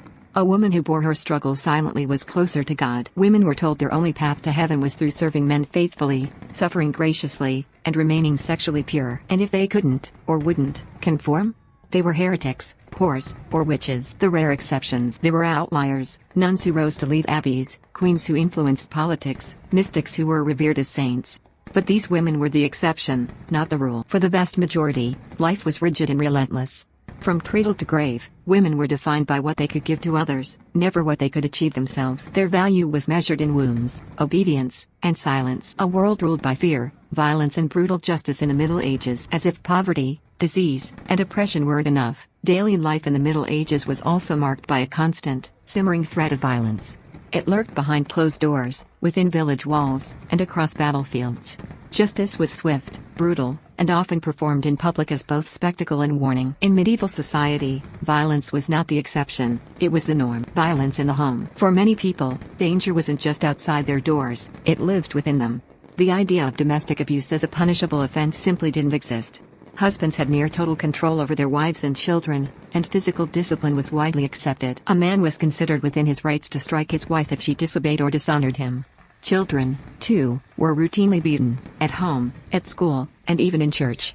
The concept of a nurturing childhood or a safe family environment was foreign in most households. This kind of internal violence was rarely questioned or punished. It was seen as a matter of order, discipline, and even religious duty. Street justice, swift and unforgiving. Outside the home, violence erupted in disputes over land, resources, and honor. Petty arguments could escalate into deadly brawls. Weapons were commonplace, and self-policing was often the only form of protection. There were no modern police forces. Local lords enforced law through stewards and knights, but justice was far from impartial.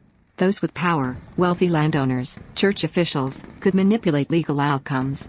The poor, by contrast, were left vulnerable, punished more harshly, and often used as examples. Justice was about control, not fairness. Punishment by pain. Medieval punishment wasn't just about guilt, it was about humiliation and deterrence.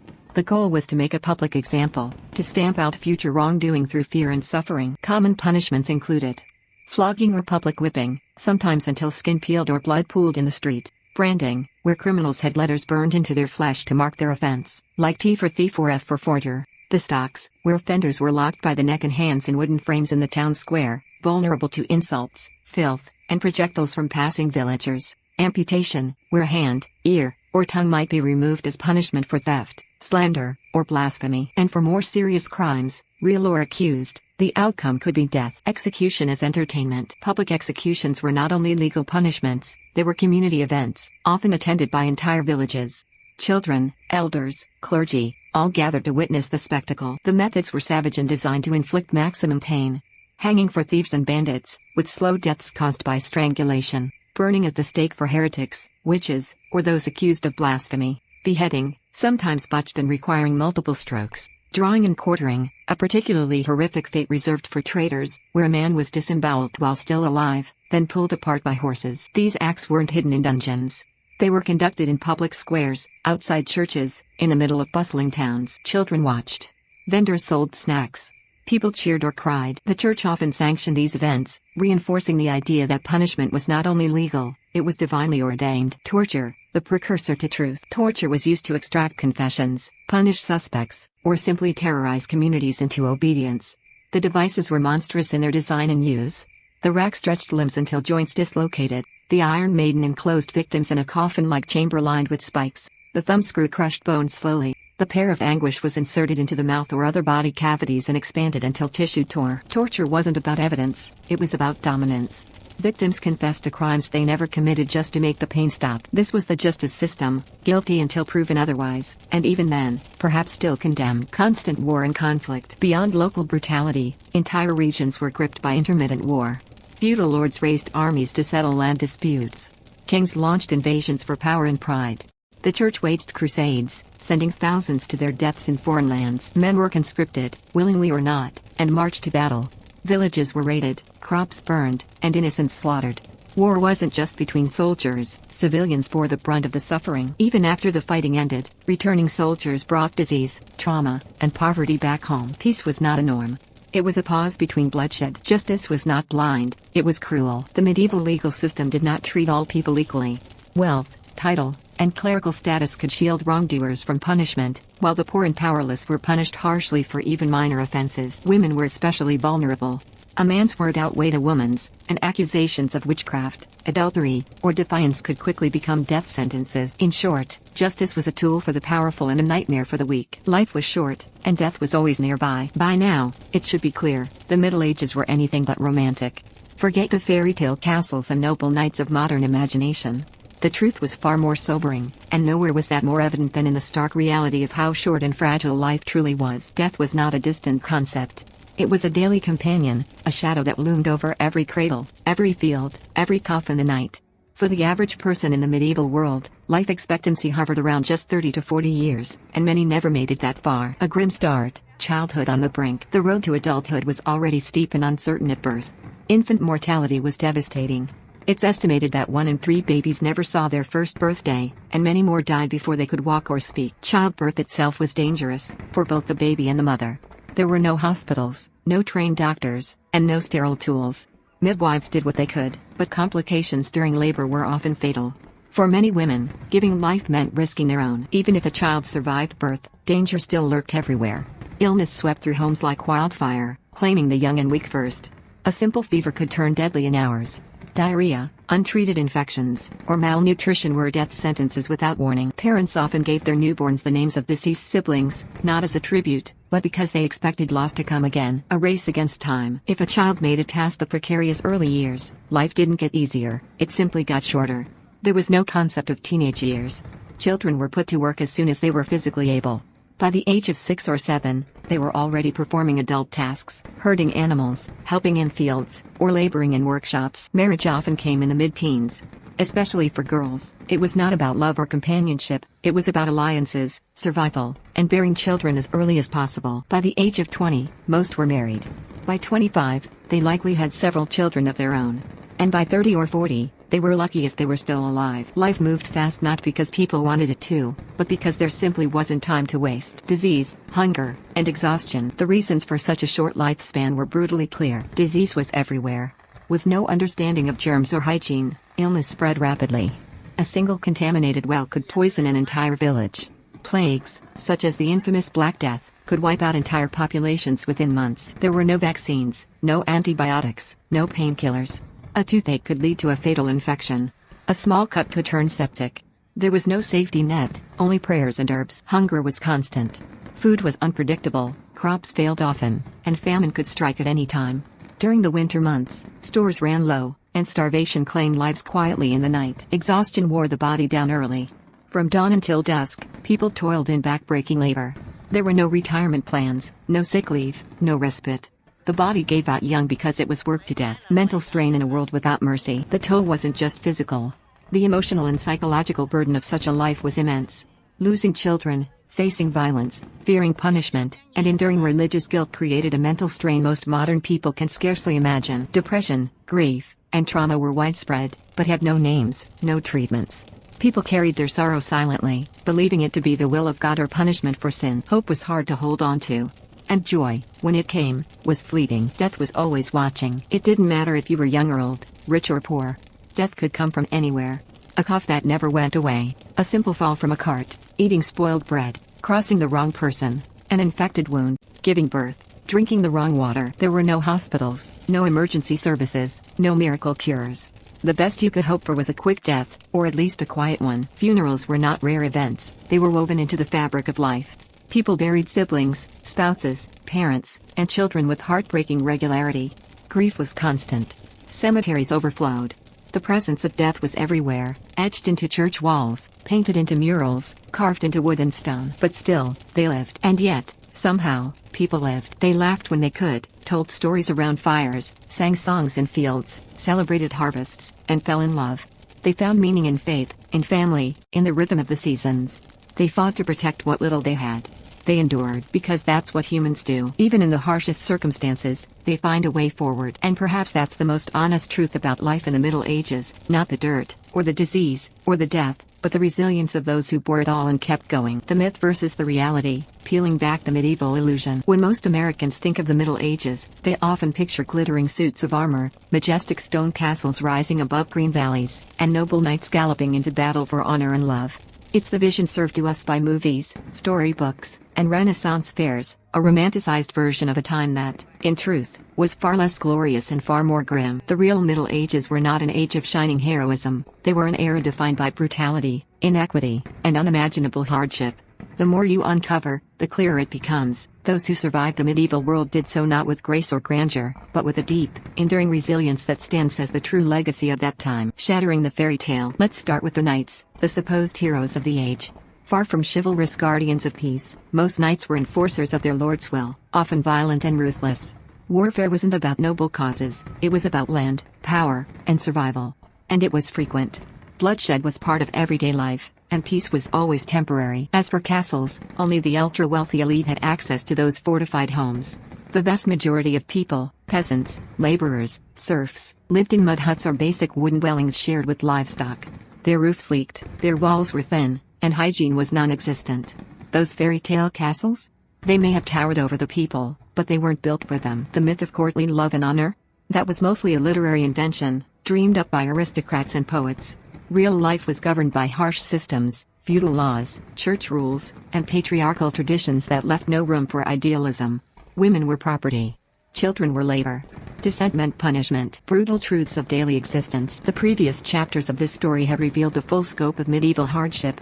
People slept in filth, often sharing beds with lice, siblings, and sometimes even animals. Human waste flowed through the streets, with no plumbing, no sanitation, and no relief. Food was scarce and dangerous, spoiled, stretched with sawdust, or hoarded by lords. Illness stalked every home: tooth decay, infection, plague, fever, skin disease. Medical care was primitive and terrifying, involving leeches, knives, and bloodletting. Work was endless.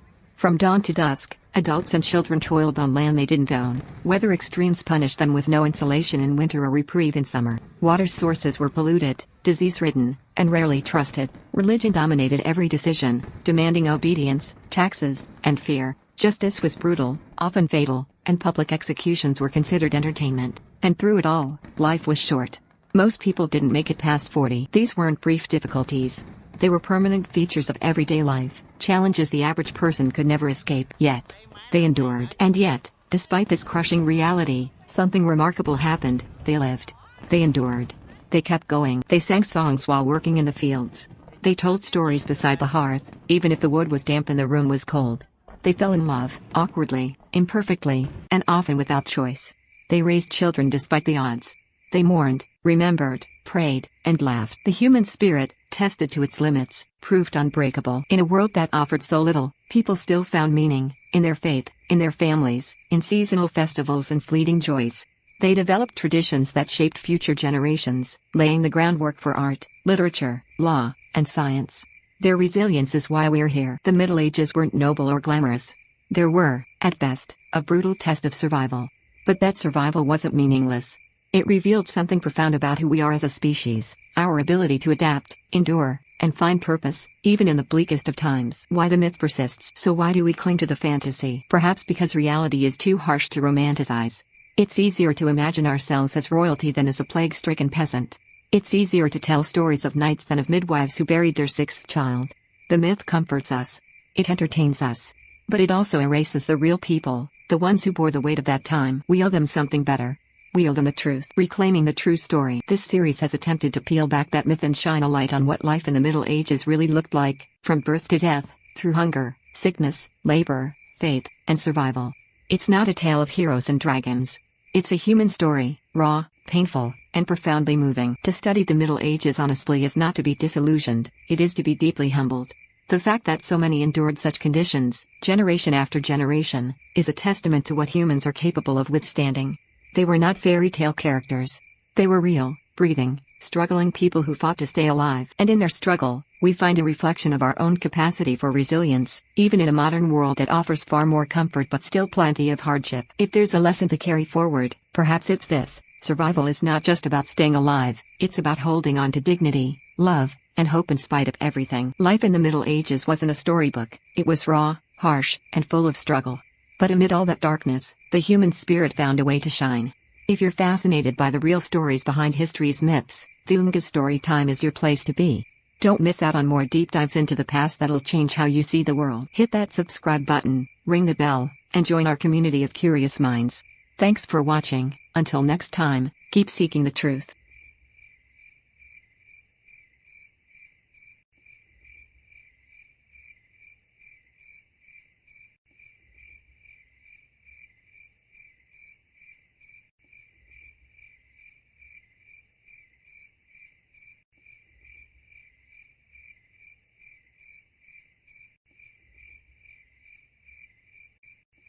Welcome to Thunga's Story Time, where history's most fascinating stories come alive. Today, We're diving into the incredible rise of Catherine the Great, a woman who started as a little-known German princess and went on to become one of Russia's most powerful and legendary rulers. Her journey is filled with secrets, palace intrigues, daring coups, and a fight to hold power in a world ruled by men. Stay tuned as we uncover how Catherine not only seized the throne but reshaped an empire and left a legacy that still echoes today. Ready for a story of ambition, power, and sheer determination? Let's jump right in. Catherine the Great, background and early ambitions. Catherine the Great, originally born as Sophie Friederike August von Anhalt-Zerbst, came into the world on May 2, 1729, in the small principality of Anhalt-Zerbst, located in what is now modern-day Germany. Her beginnings were relatively modest by royal standards. She was the daughter of a minor German prince and his wife, a family not particularly prominent in the European royal hierarchy. Yet, Sophie was anything but ordinary. Even from a young age, she showed a remarkable intelligence and a fierce ambition that would eventually reshape one of the greatest empires in the world. Her childhood was spent in a relatively quiet and provincial environment, far removed from the bustling courts of Europe's major powers. However, Sophie's education was thorough and progressive for the time, especially for a girl. Her mother ensured she was well versed in multiple languages, including French, German, and Russian, as well as in philosophy, history, and the arts. These studies sparked a lifelong love for learning and an admiration for the Enlightenment thinkers who emphasized reason, progress, and reform. Sophie's personal ambitions were shaped by this early education and the limited opportunities afforded to a minor princess in the fragmented political landscape of 18th-century Europe. At the time, marriage was one of the few paths through which women of her station could wield influence or power. And so, her sharp mind and keen social skills positioned her to navigate the intricate webs of royal politics that would soon bring her far from her German roots. Her life took a dramatic turn when she was selected to marry the heir to the Russian throne, Grand Duke Peter of Holstein-Gottorp, who would later become Peter III of Russia. This was no small opportunity. Russia, vast and powerful but often seen as backward and barbaric by Western Europeans, was a world away from Sophie's small German principality. Accepting this marriage proposal was an act of courage and vision. It meant leaving behind everything familiar, the language, the culture, her family, and stepping into a foreign land where intrigue and danger lurked around every corner. Before the marriage, Sophie underwent a profound transformation. She converted from Lutheranism to Russian Orthodoxy, taking on the name Ekaterina Alexeyevna, known to history as Catherine. This change was more than a religious formality, it symbolized her commitment to embrace and immerse herself in Russian culture and society. She worked tirelessly to master the Russian language and to understand the customs, politics, and traditions of her new homeland. She knew that if she were to survive, and thrive, in the Russian court, she needed to be more than just a foreign princess married to the heir apparent, she needed to become a true Russian. Despite these efforts, the marriage to Peter was deeply troubled. Peter was immature, erratic, and ill-suited for leadership, lacking the charisma and political acumen needed to win the loyalty of his people and the respect of the nobility. Their personal relationship was cold and distant, marked by mutual distrust and conflict. The Russian court itself was a perilous environment, rife with conspiracies and factional rivalries. For Catherine, this meant that survival required not only intelligence but also a great deal of political savvy and strategic thinking. Rather than resign herself to a powerless existence, Catherine began quietly building her own base of influence. She cultivated relationships with powerful nobles and military leaders, earning their respect through her intellect, charm, and unwavering determination. She read extensively, particularly works associated with the Enlightenment, a philosophical movement advocating reason, progress, and the reform of society and government. This exposure helped her develop a vision for Russia's future, one that combined modernization with strong centralized rule. Catherine's ambitions were not limited to personal survival or status, she wanted to transform Russia itself. She dreamed of making the empire a beacon of culture, education, and power, on par with the great nations of Western Europe. This grand vision set the stage for what would become one of the most remarkable reigns in Russian history. The stage was set for a dramatic turn of events. When Peter III ascended the throne in 1762, his unpopularity with the army and nobility provided Catherine with an opening. Leveraging the alliances she had nurtured and capitalizing on widespread discontent with Peter's erratic rule, Catherine orchestrated a coup d'état that would remove her husband from power and install herself as the new ruler of Russia. This nearly bloodless takeover was the culmination of years of careful planning, bold ambition, and a keen understanding of power dynamics. Her rise from a minor German princess to Empress of Russia is a testament to her extraordinary intelligence, resilience, and political skill. Catherine the Great's background and early ambitions not only shaped her personal destiny but also altered the course of Russian and European history forever. Catherine the Great, arrival in Russia and adaptation. When Sophie Friederike August von Anhalt-Zerbst first stepped onto Russian soil in 1744, she was just 14 years old. The journey from her small German principality to the vast empire of Russia was not only a physical relocation, but also the beginning of one of history's most dramatic transformations. What began as a dynastic marriage arrangement would evolve into a calculated and fearless reinvention. Sophie would soon become Catherine, and the empire she entered as a foreigner would become the one she ruled with unmatched force and vision. Sophie's engagement to Crown Prince Peter of Russia, the heir to Empress Elizabeth, was a strategic match. Peter was also of German descent and the grandson of Peter the Great, though he was born in Kiel and raised in the strict and often cold courts of northern Europe. For Empress Elizabeth, the choice of Sophie was both practical and political. She was Protestant, and therefore eligible to convert easily, had noble blood, and was young enough to mold into a proper Russian consort. However, to truly become a part of the Russian royal family, Sophie had to change nearly everything about herself. She knew this from the moment she arrived. Her first challenge was religious conversion, a deeply symbolic act in a society where orthodoxy was more than just faith, it was an expression of national identity and divine rule. Sophie converted to Eastern Orthodoxy in a public ceremony, choosing the name Ekaterina Alexeyevna, or Catherine. The act was more than ceremonial. It marked her first step in shedding her old self and assuming a new identity designed for the Russian court and, eventually, the Russian people. Catherine did not treat her new role passively. Rather than accept the position of a foreign bride waiting in the wings, she took a proactive and almost obsessive interest in adapting to her new home. She learned the Russian language with intensity, practicing day and night until she could speak fluently. Her goal was not just to communicate, but to belong. While her husband-to-be showed little interest in Russia or its people, speaking German at court, dressing in Prussian uniforms, and idealizing the military culture of Frederick the Great, Catherine was doing the opposite. She immersed herself in Russian history, customs, and literature. This wasn't merely about pleasing Empress Elizabeth or meeting the expectations of the court. Catherine had already begun to understand something deeper, that power in Russia was rooted in perception. To rule, she would one day need the love, or at least the loyalty, of the Russian people and their institutions. If she was to rise in such a foreign and often hostile environment, she couldn't be seen as a German princess living in exile. She had to become, in every visible way, Russian. Her effort to become Russian also involved mastering the art of Russian court etiquette, which was both elaborate and politically dangerous. Court life under Empress Elizabeth was luxurious but fraught with intrigue, vanity, and power games. Catherine watched and listened.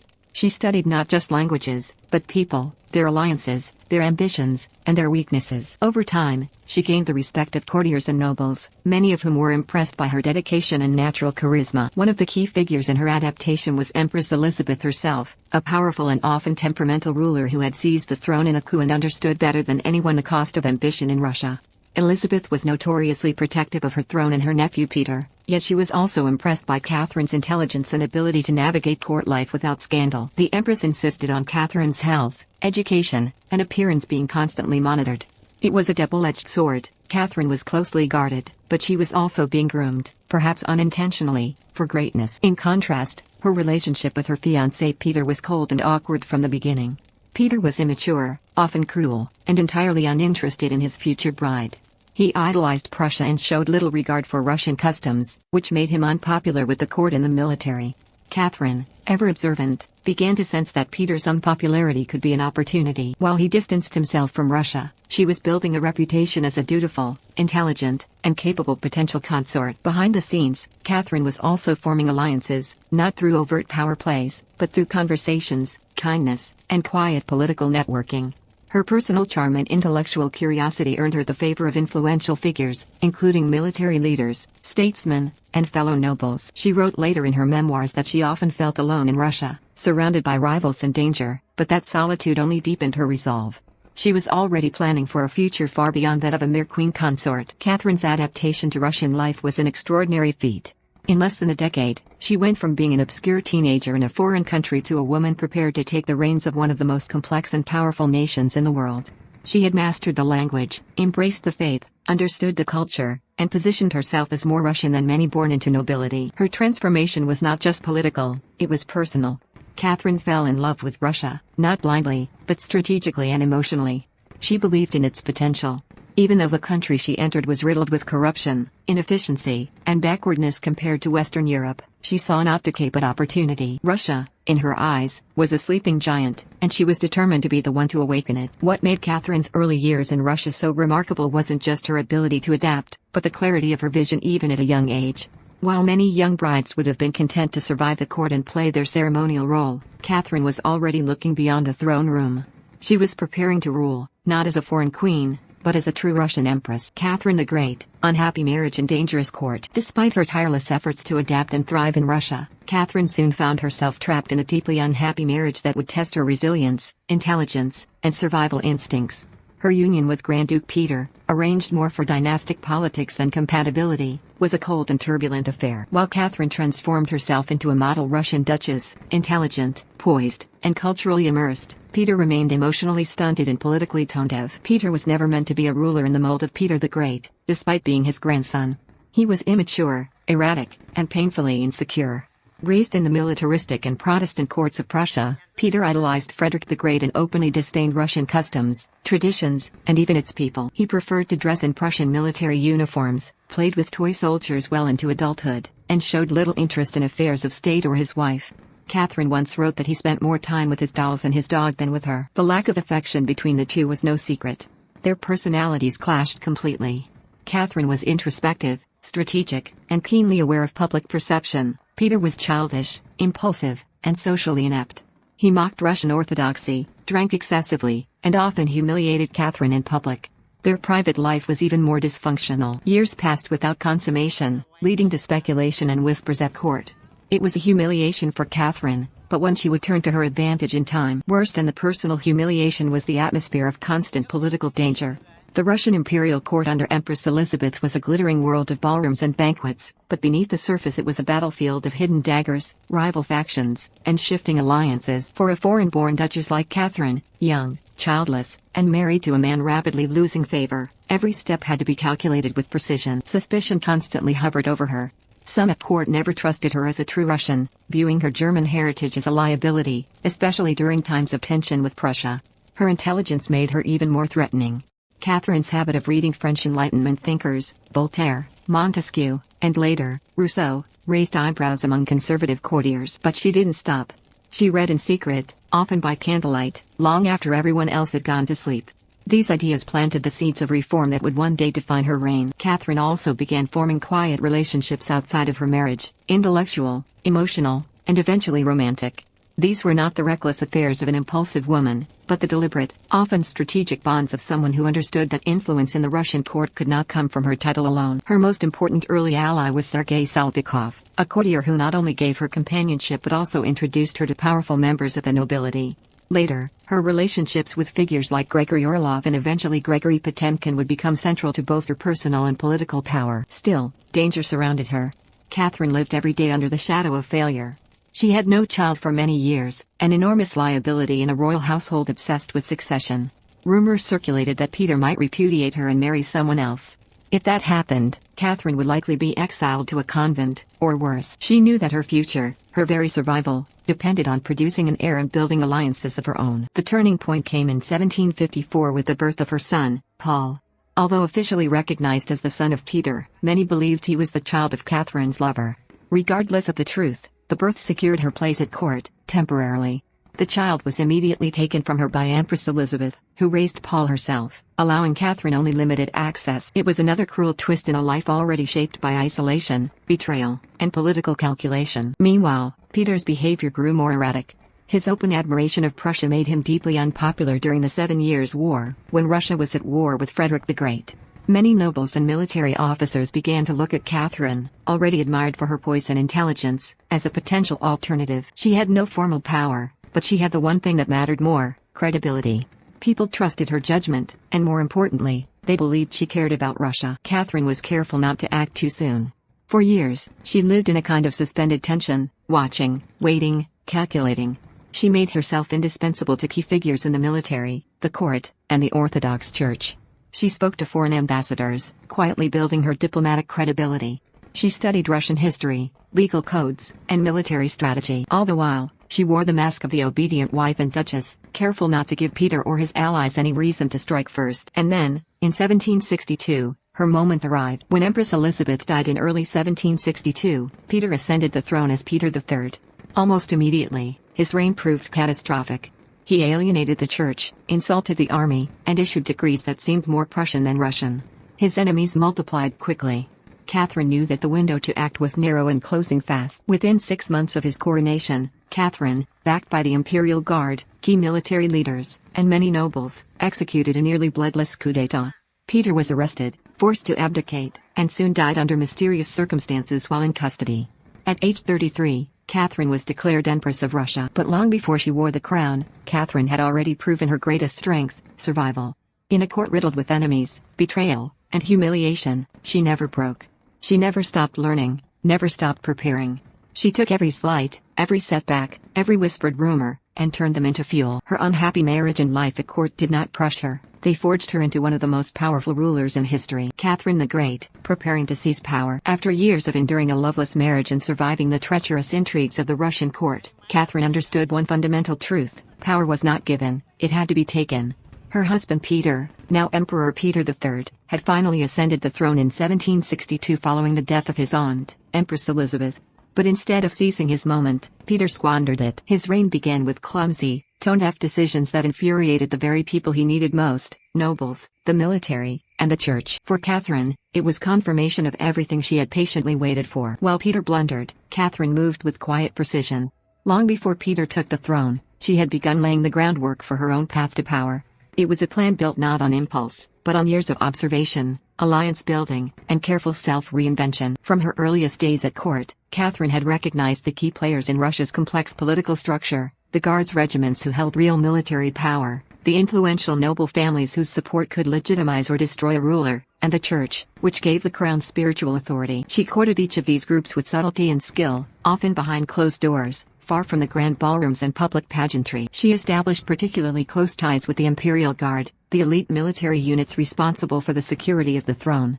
Many of its officers admired Catherine's intelligence and poise, especially in contrast to Peter's erratic and foreign-leaning behavior. Her most important relationship in this arena was with Gregory Orlov, a charismatic Guards officer who would become both her lover and co-conspirator. Through Orlov and his brothers, Catherine gained access to the command structure of the very force that would one day raise her to power. Catherine also knew that influence without vision was hollow. In private, she immersed herself in the writings of the French Enlightenment, Voltaire, Diderot, Montesquieu, absorbing ideas about governance, education, justice, and the role of the monarch. Unlike Peter, who admired the Enlightenment superficially but failed to understand its spirit, Catherine internalized its values. She began to imagine a Russia that was not just powerful but enlightened, a modern empire rooted in law, reason, and progress. This wasn't mere idealism, it was a carefully crafted political identity that would distinguish her from the chaos surrounding Peter's reign. Her reading also served another purpose. Catherine was not Russian by birth, but she intended to become more Russian than the Russians. By engaging with both Western philosophy and Russian history, she sought to become a ruler who could bridge tradition and reform. She studied Peter the Great's reforms, the legal codes of the empire, and the Orthodox Church's structure. She listened to officials, clergy, and commoners alike, building a nuanced understanding of the empire's vast, diverse challenges. Peter, meanwhile, gave her every advantage. Obsessed with his idol Frederick the Great, he pulled Russia out of the 7 Years' War against Prussia, an unpopular move seen by many as a betrayal of Russian honor and sacrifice. He further alienated the Orthodox Church by seizing monastic lands. He even threatened to move the capital from St. Petersburg to his native Holstein, in what seemed like a bizarre rejection of Russian identity altogether. At court, Peter's arrogance grew. He dismissed seasoned advisors and surrounded himself with German favorites. He openly insulted Catherine, belittled her intelligence, and hinted that he might divorce her. Catherine, for her part, kept quiet. She smiled, nodded, and said little in public, waiting, watching, and calculating. By spring of 1762, the situation was ripe. Catherine had the support of key regiments, allies within the nobility, and sympathetic clergy. Most importantly, she had public opinion on her side. To many Russians, she embodied dignity, stability, and loyalty to the nation, qualities her husband clearly lacked. And behind the scenes, she had already secured a promise from the Orlov brothers and their military allies: when the time came, they would act. The final spark came in July. Rumors reached Catherine that Peter was preparing to have her arrested, perhaps even sent to a convent or executed. Whether these rumors were true or part of the propaganda that followed is still debated, but for Catherine, they were motivation enough. She knew the coup had to happen now, or never. On the morning of July 9, 1762, Catherine made her move. She rode to the Izmailovsky Regiment barracks, dressed in military uniform and flanked by loyal officers. There, she was hailed as Empress Catherine II by soldiers who had sworn allegiance to her. She then rode to other regiments, gathering support and momentum with each stop. The coup had begun, not with violence, but with calculated symbolism and a powerful show of loyalty. By midday, Catherine entered the Kazan Cathedral, where she was formally blessed and declared sovereign. Later that evening, Peter was captured and forced to abdicate. He would die in custody days later under suspicious circumstances, another grim echo of court politics, though Catherine denied any involvement. Just like that, Catherine had seized power. But unlike her predecessors, she had done so not through bloodshed or brute force, but through a deep understanding of her country's power structure, strategic alliances, and a compelling vision for a better Russia. She was now Empress of all the Russias, but her real work was only just beginning. Catherine the Great, coup and ascension to the throne. By the summer of 1762, the tension at the Russian court had become almost unbearable. Catherine, wife of Emperor Peter III, had spent nearly 2 decades navigating a volatile world of imperial politics, palace intrigue, and personal humiliation. But now, after years of calculated planning, she was ready to make her move. Her husband, Peter III, had only been on the throne for 6 months, but in that short time, he had managed to alienate almost every key institution in the empire. He had withdrawn Russian troops from the 7 Years' War and made peace with Prussia, a deeply unpopular move among both the military and the nobility, many of whom had lost sons and fortunes in the conflict. He insulted the Orthodox Church by seizing church lands and stripping away long-held privileges. He threatened to relocate the imperial capital to his native Holstein. And he surrounded himself with German advisors, treating Russia as a place he barely tolerated rather than ruled with affection. The common people disliked him. The nobility distrusted him. The clergy condemned him. And within the walls of the Winter Palace, his own wife was preparing to take his place. For Catherine, the opportunity was clear. Years earlier, she had quietly secured the loyalty of the military, formed bonds with influential noble families, and cultivated the image of a calm, intelligent, Russian-loving woman, everything Peter was not. With her allies in place and public opinion shifting in her favor, the moment had come. The final push came when she received word, perhaps rumor, perhaps fact, that Peter intended to have her arrested, possibly even divorced or exiled. She could no longer afford to wait. If she hesitated, she might lose everything. It was now or never. On the night of July 8, 1762, Catherine was woken in the early hours by her loyal ally Gregory Orlov. The coup was underway. She dressed not in royal gowns, but in a modest riding outfit and set off toward the barracks of the Izmailovsky Regiment, a unit fiercely loyal to her. There, in front of armed soldiers, she made her claim: Peter was unfit to rule, and the fate of Russia now depended on her. The soldiers, many of whom had already been swayed by the Orlov brothers, immediately swore allegiance. Catherine was now, at least in spirit, Empress of Russia. But it wouldn't end there. Catherine then rode from regiment to regiment across St. Petersburg. With every stop, she gathered more support. The Preobrazhensky, Semyonovsky, and Horse Guards all declared for her. Soldiers knelt and kissed her hand. Civilians cheered her name. Priests offered blessings. And finally, at Kazan Cathedral, the sacred rite was performed. Catherine was anointed and formally declared Empress Catherine II. It was, in every sense, a bloodless revolution. Peter, meanwhile, was at his summer palace in Oranienbaum, completely unaware of what was happening. When news of Catherine's declaration reached him, he panicked. Without widespread military support, without the loyalty of the church or nobility, Peter had few options. He attempted to flee but was intercepted. Within days, he signed a formal abdication, stating, "I am sorry for what I have done." A week later, Peter was dead, officially from a severe attack of hemorrhoidal colic, though many historians believe he was murdered, likely with the quiet approval of Catherine's inner circle. Whether she ordered it or simply allowed it remains one of history's unanswered questions. In any case, the threat was gone. Catherine, still only in her early 30s, was now the sole ruler of one of the largest empires on earth. Her rise to power was unprecedented. Never before had a woman, born in a foreign land, seized the Russian throne with such precision, such grace, and such overwhelming support. And yet, the enormity of her achievement was matched by the weight of what came next. She knew she had to legitimize her rule quickly. A female monarch, especially one who had overthrown her husband, was a rarity, and Catherine needed to prove that she wasn't merely a usurper, but a rightful sovereign. She kept Peter's death quiet, refused to speak ill of him in public, and emphasized continuity over rupture. She kept many of his reforms, if only temporarily, and went out of her way to show respect to traditional Russian institutions. Her coronation was held in Moscow in September of that year. Wearing the great imperial crown, encrusted with diamonds and topped with a massive red spinel, Catherine stood beneath the golden dome of the Assumption Cathedral and accepted the symbols of Russian sovereignty: the scepter, the orb, and the mantle of Mink-Leinderman. The image was powerful, almost mythic.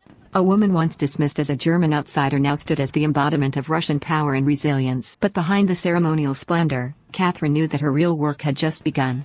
She had taken the throne with soldiers, charisma, and timing.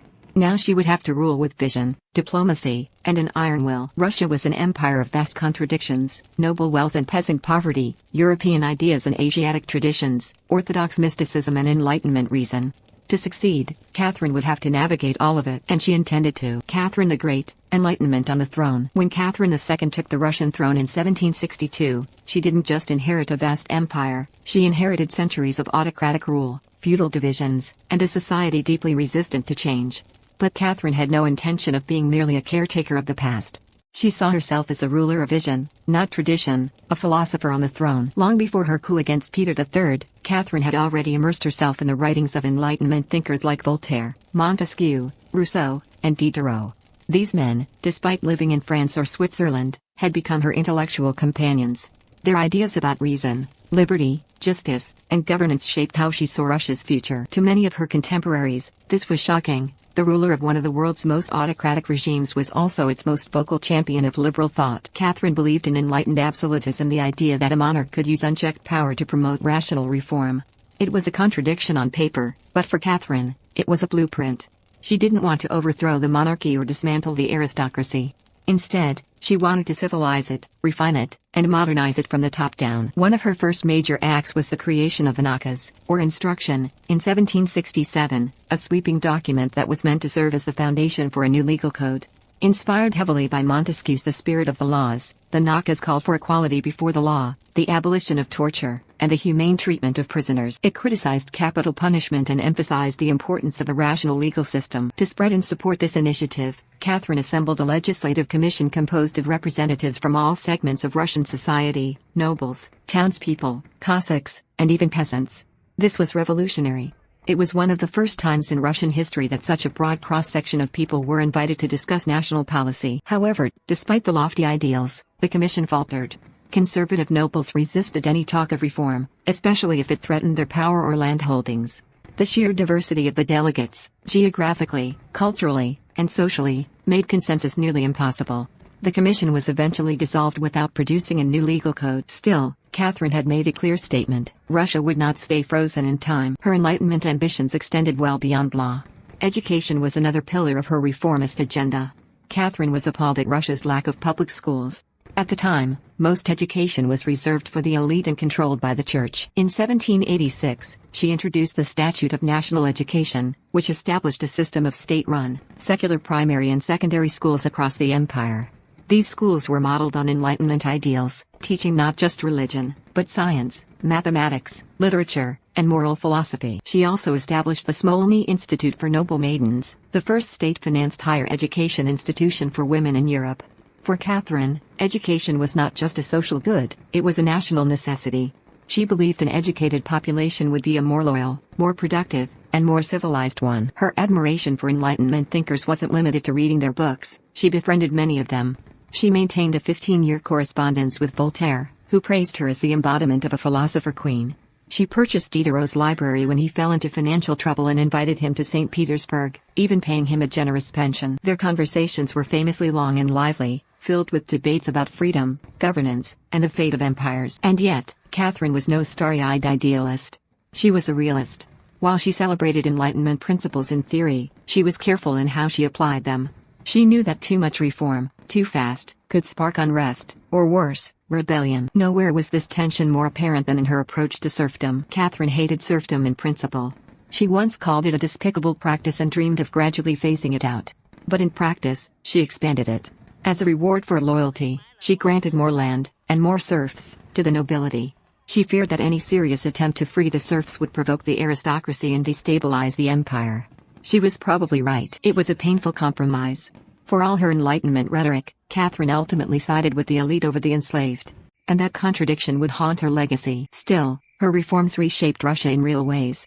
She reorganized provincial government, creating 50 provinces each with its own bureaucracy to better administer local affairs. She promoted trade and founded new towns. She supported the arts and sciences, founding the Russian Academy of Sciences and funding expeditions to explore the far reaches of the empire. She even sponsored the first Russian dictionary. Her court became a beacon of sophistication. French was spoken more often than Russian. Classical music, ballet, and painting flourished. The Hermitage Museum, which began as her private art collection, became a cultural treasure, filled with works by Rembrandt, Rubens, and Raphael. Yet Catherine never forgot the delicate line she was walking. She ruled over a land where illiteracy was widespread, roads were few, and winters were long. Reform had to be balanced with control. Progress with tradition. Enlightenment with autocracy. By the end of the 1770s, she had done more than any Russian monarch before her to modernize the empire. She had made Russia more literate, more administratively coherent, and more internationally respected. But she also cemented her power as an absolute monarch. Catherine had become the Enlightenment's paradox, a ruler who believed in liberty, but governed with force, who praised equality, but expanded serfdom, who loved philosophers, but trusted soldiers. And she wasn't finished yet. Catherine the Great, Empire on the March. While Catherine II was deeply influenced by Enlightenment philosophy and internal reform, she never lost sight of an older, more imperial ambition, to make Russia bigger, stronger, and more dominant on the world stage. For Catherine, the greatness of an empire wasn't just measured by ideas or laws, it was measured by land, access to the seas, and influence beyond its borders. She understood that in 18th century Europe, power flowed not only from palaces and parliaments, but also from armies and conquests. And Catherine wielded both with remarkable precision. One of her primary geopolitical goals was access to warm water ports, harbors that didn't freeze over in winter and allowed for year-round trade and naval activity. Russia, though vast, was largely landlocked or reliant on frozen seas. The key to economic and military vitality, she believed, lay to the south, in the Black Sea, which meant facing off against the powerful Ottoman Empire. Russia and the Ottomans had clashed for centuries. But Catherine's campaigns were on a new scale. In 1768, just 6 years after her ascent to the throne, Russia entered into the Russo-Turkish War, 1768 to 1774. At the time, the Ottoman Empire still held vast territories across Eastern Europe, the Caucasus, and the Balkans. But its power was waning. Catherine seized the opportunity to push Russia's southern frontier further than it had ever reached. The war was long and brutal, but ultimately a triumph for Russia. Under the leadership of brilliant generals like Alexander Suvorov and Gregory Potemkin, who was also one of Catherine's closest confidants and lovers, the Russian military delivered blow after blow to Ottoman forces. Naval victories, especially the Battle of Chesme in 1770, signaled the rise of Russian maritime might. The resulting Treaty of Kusak-Kanerka in 1774 was a diplomatic earthquake. Russia gained control over key territories in the northern Black Sea region, won the right to protect Orthodox Christians in the Ottoman Empire, and, most crucially, secured access to warm water ports in Crimea. This changed everything. Catherine wasn't satisfied. In the years that followed, she consolidated her grip over the region. In 1783, Russia formally annexed Crimea, ending centuries of Tatar rule and permanently weakening Ottoman influence. This not only gave Russia a stronger foothold on the Black Sea, it sent a message to Europe: Russia was no longer a backward empire. It was a rising power. As her armies advanced, so did her vision. Catherine had a knack for pairing military conquest with imperial theater. She commissioned Potemkin to build new cities in the south: Odessa, Kherson, Sevastopol, often in desolate regions. These towns would become vital military and trading centers, fueling Russia's economic transformation. In 1787, to celebrate the successes in the south, Catherine embarked on a grand tour of her new territories, traveling by barge down the Dnieper River with foreign dignitaries in tow, including the Austrian Emperor Joseph II. The journey was lavish and symbolic, meant to dazzle Europe with Russia's reach and Catherine's glory. This trip would give rise to the legend of the Potemkin villages, supposedly fake, facade-only towns constructed to impress the Empress. Whether these stories were true or exaggerated, the message was clear: Catherine ruled an empire of ambition and spectacle. Meanwhile, to the west, another opportunity was unfolding: the gradual dismemberment of the Polish-Lithuanian Commonwealth. Poland at the time was politically fragmented and militarily weak, a tempting prize for its more powerful neighbors, Russia, Prussia, and Austria. Rather than go to war with each other, the three powers agreed to a strategy that would shock Europe: partition the country piece by piece. Catherine played a leading role in all three partitions of Poland, 1772, 1793, and 1795. Her justification was always clothed in Enlightenment language: restoring order, protecting minorities, promoting stability. But the reality was simple: Russia was absorbing a massive swath of Eastern Europe. By the final partition, Poland ceased to exist as an independent nation. These moves were strategic, not just territorial. By expanding westward into Poland and southward into the Black Sea, Catherine changed Russia's geographic, cultural, and political identity. No longer just a northern giant, Russia had become a multi-front empire: European, Slavic, Orthodox, and increasingly global. Her military wasn't just about conquest. Catherine invested heavily in reforming the Russian army and navy, bringing in foreign officers to modernize training and tactics. She built up shipyards and ports, ensuring Russia could project power across seas as well as land. But expansion had its costs. Conquering territory meant ruling over new, often unwilling, populations, Crimean Tatars, Poles, Jews, Armenians, and more. Catherine's policies toward these groups varied. Sometimes she allowed religious and cultural autonomy, other times, she imposed Russification. As the empire grew, so did the challenge of keeping it stable, united, and loyal. And of course, the constant wars drained resources and deepened inequality. Taxes rose. The burden on serfs grew heavier. Catherine's Enlightenment dreams often took a backseat to military realities, yet her success was undeniable. Under her rule, Russia's territory expanded by over 200,000 square miles. She had not only added lands, she had redefined what Russia could be. From a cold, inward-facing empire, it had become a formidable force from the Baltic to the Black Sea. By the end of the 1790s, Catherine had turned Russia into the dominant power in Eastern Europe, rivaled only by the Habsburgs and the Prussians. Her empire was sprawling, her armies feared, her navy respected. She had fulfilled Peter the Great's vision, and in many ways, surpassed it. Catherine the Great wasn't just a philosopher queen.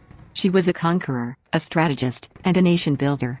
The Enlightenment gave her a vocabulary of justice and progress, but it was the battlefield, the treaty table, and the map that cemented her legacy. And the world would never look at Russia the same way again. Catherine the Great, power and passion. As Catherine the Great expanded the Russian Empire across continents and reshaped its legal and cultural landscape, her private life became one of the most talked about, and misunderstood, aspects of her reign.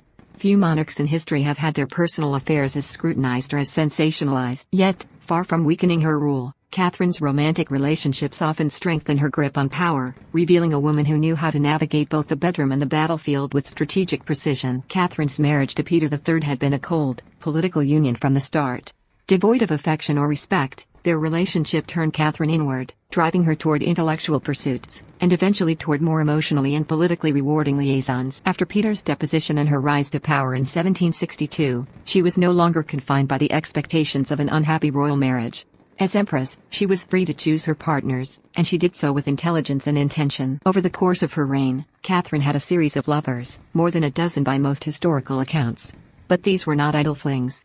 Many of these men served as advisors, confidants, and aides-de-camp. Their influence extended well beyond the palace chambers.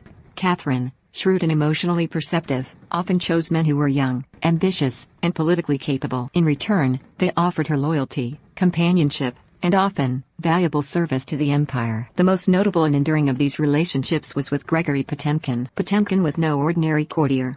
A brilliant military commander, statesman, and empire builder, he was instrumental in Russia's conquest and consolidation of Crimea. Their relationship began in the early 1770s, likely after the conclusion of the Russo-Turkish War, and it blossomed quickly, intellectually, emotionally, and physically. Some believe the two may have even secretly married, though no official record exists. What made their partnership so extraordinary was its fusion of love and statecraft. Potemkin wasn't just a romantic companion, he was Catherine's partner in empire. She trusted him with vast powers, appointing him governor-general of newly acquired southern territories and entrusting him with military and diplomatic missions of immense importance. The pair shared a common vision of imperial grandeur. Potemkin helped orchestrate the expansion and development of cities like Sevastopol and Odessa, turning the once desolate steppe into bustling centers of trade and naval power. He was flamboyant, visionary, and at times erratic, but Catherine embraced his brilliance. Their letters to each other are filled with passion, humor, and the language of equals, a testament to their unusual and intimate bond. Even after their romantic relationship cooled, their partnership endured. Potemkin remained one of Catherine's most trusted advisors until his death in 1791. When he passed, Catherine was heartbroken. She had lost not just a lover, but a co-architect of her empire. But Potemkin was not the only man in her life. After him came a series of younger favorites, often referred to as official lovers. These men, Alexander Lonskoy, Ivan Rimsky-Korsakov, Platon Zubov, among others, were often installed with generous pensions, estates, and titles. Critics saw these affairs as signs of indulgence or impropriety. But Catherine treated them like appointments in her personal court. Each served a role, for a time, and when the relationship ended, it often did so on amicable terms. To the outside world, especially in conservative European courts, Catherine's romantic independence was scandalous. She was a woman, ruling alone, openly taking lovers, and still commanding armies, enacting reforms, and expanding borders. Rumors about her personal life ran wild. Pamphlets in Western Europe portrayed her as a nymphomaniac or tyrant. French satirists and British tabloids alike delighted in portraying her as a woman ruled by her passions rather than her policies. But these portrayals were both misogynistic and misleading. What Catherine demonstrated, in fact, was a revolutionary model of feminine power. She refused to be bound by the double standards of royal decorum. Where male monarchs were expected to have mistresses and illegitimate children, Catherine was condemned for doing the same. She defied that hypocrisy with poise. Importantly, her personal life never interfered with her governance. If anything, her emotional relationships gave her space to reflect, recharge, and find companionship in the isolating world of imperial leadership. She did not marry again, not because she was incapable of love, but because she was unwilling to share power or legitimacy with another monarch. Her court, at times, functioned like a hybrid of state and salon, where lovers might mingle with philosophers, artists, and generals. It was as much a place of policy as of poetry. Catherine maintained a sense of control in all these relationships. She was never manipulated or ruled by her passions. Even her alleged favorites were kept on a short political leash. This ability to balance private passion with public authority is what truly set her apart. Catherine did not apologize for being a woman of desire, but neither did she let her desires cloud her judgment. Her romantic life, if anything, demonstrated her independence, her sense of personal freedom, and her command over her own narrative. In the end, what mattered wasn't how many lovers she had. It was how none of them eclipsed her. Catherine remained the sole ruler of Russia, in title and in spirit. Her charisma, her intellect, and her political genius kept the empire, and her legacy, firmly under her control. Today, historians are beginning to reframe Catherine's personal life not as scandal but as sovereignty. She navigated love like she did politics, with care, calculation, and occasional daring. And in doing so, she shattered the mold of what a female ruler could be. Catherine the Great was not just an empress. She was a woman who lived boldly, in public, in private, and in history. Catherine the Great, the fires of rebellion. By the early 1770s, Catherine the Great had achieved what few monarchs ever could. She had seized the throne of the Russian Empire in a nearly bloodless coup, implemented Enlightenment-inspired reforms, and dramatically expanded her empire's territory and influence. But even as she built palaces and corresponded with Voltaire, the ground beneath her empire was starting to shake. That tremor would soon erupt into a full-scale rebellion, the largest and most dangerous of her reign. The spark came in the most unlikely form, a charismatic Cossack named Yemelyan Pugachev, who claimed to be none other than Peter III, Catherine's deposed and allegedly murdered husband.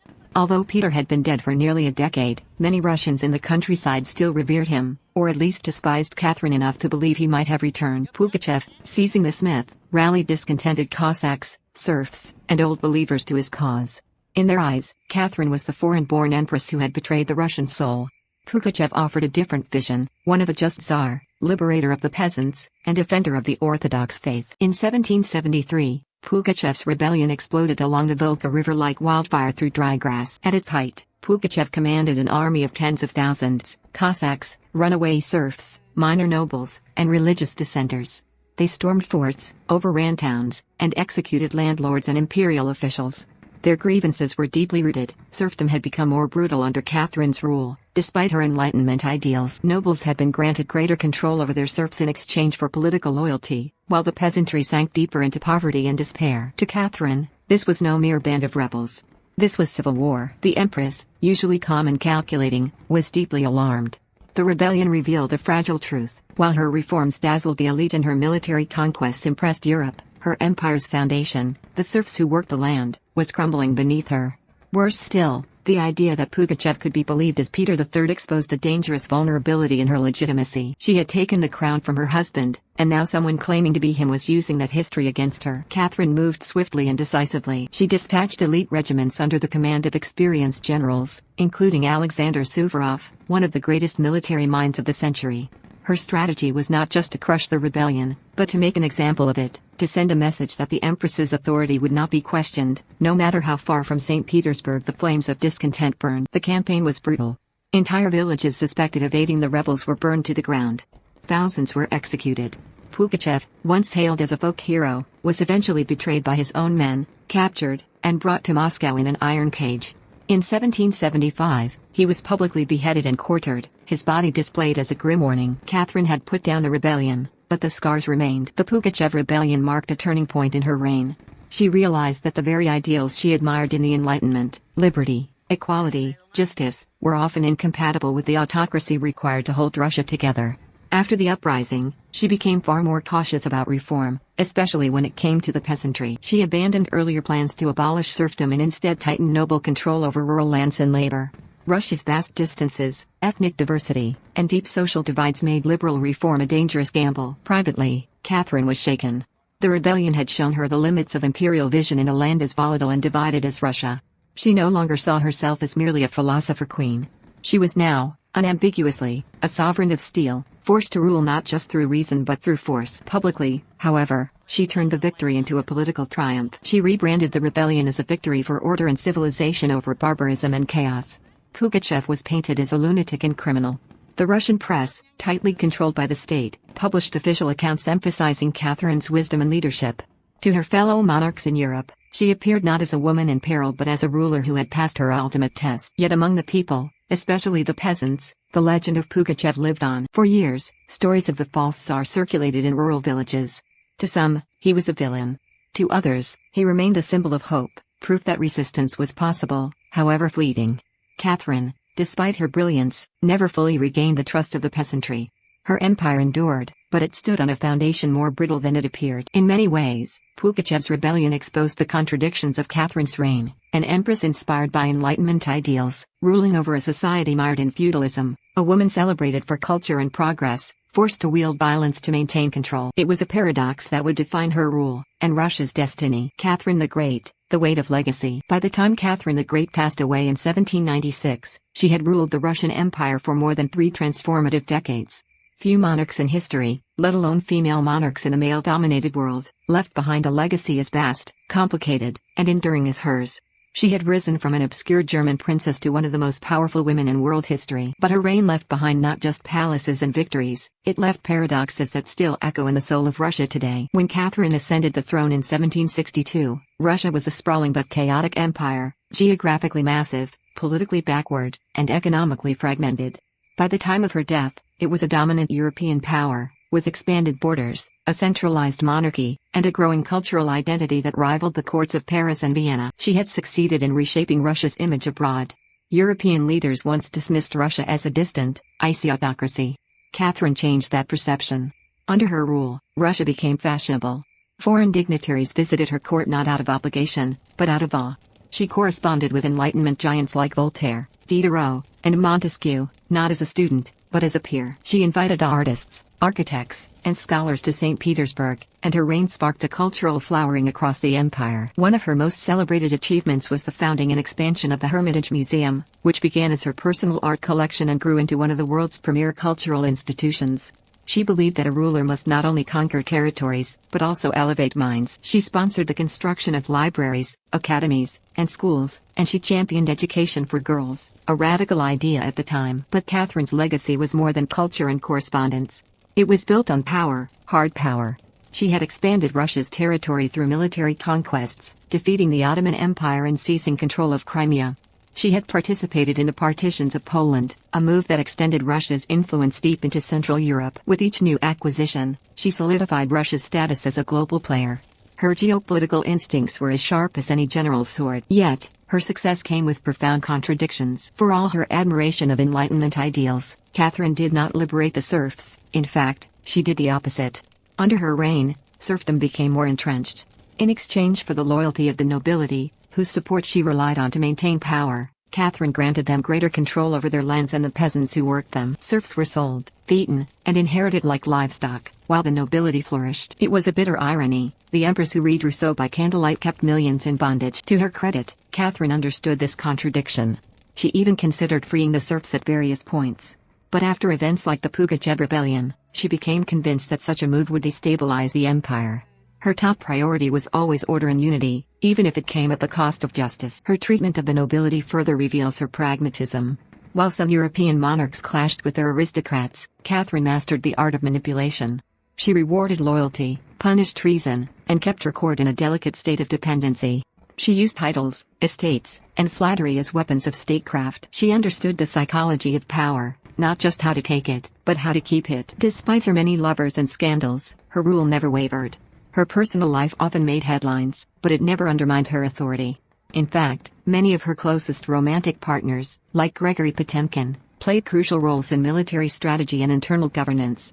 She surrounded herself with talent, not sycophants. In her final years, Catherine attempted one last grand project, to reform the Russian legal code. She had long believed that the law should be rational, consistent, and humane. She organized commissions and wrote outlines for reform, but the complexity of Russia, and the resistance of the aristocracy, kept the project unfinished. Still, the effort showed her enduring belief in progress. When she died at age 67, Catherine left behind a transformed empire. St. Petersburg had become a beacon of Enlightenment culture. Russian literature, philosophy, and art were beginning to find their voices. The military was respected and feared. The empire's borders stretched farther than ever before. But the foundations of this greatness, serfdom, inequality, and autocracy, would also lay the groundwork for future revolutions. History judges Catherine the Great with both admiration and caution. Her achievements are undeniable. She made Russia stronger, richer, and more connected to Europe. She proved that a woman could not only rule, but dominate in a world of kings and emperors. She brought art, ideas, and education to a land long neglected by Western intellectuals. But she also left behind a system that would one day collapse under its own contradictions. She is remembered not just as a monarch, but as a mirror of her time, ambitious, brilliant, flawed, and fiercely committed to power. For all her letters to philosophers and paintings in palaces, she was, at heart, a ruler who believed in the strength of the state above all else. Catherine earned her title, the Great, not by being perfect, but by being unforgettable, a woman who shaped the fate of an empire with intelligence, charisma, and an iron will. Catherine the Great, an extraordinary woman in a man's world. Catherine the Great's story is not just a tale of political conquest or cultural transformation, it is the story of an extraordinary woman who rose above the expectations and limitations of her time. Born far from the Russian throne, she navigated a treacherous path in a world dominated by men, where power was often measured by birthright and brute force. Catherine defied all odds and carved out her place in history through a combination of intelligence, strategy, resilience, and relentless ambition. Her journey began as Sophie Friederike August von Anhalt-Zerbst, a minor German princess with little initial promise of greatness. Yet, from an early age, Catherine displayed remarkable qualities.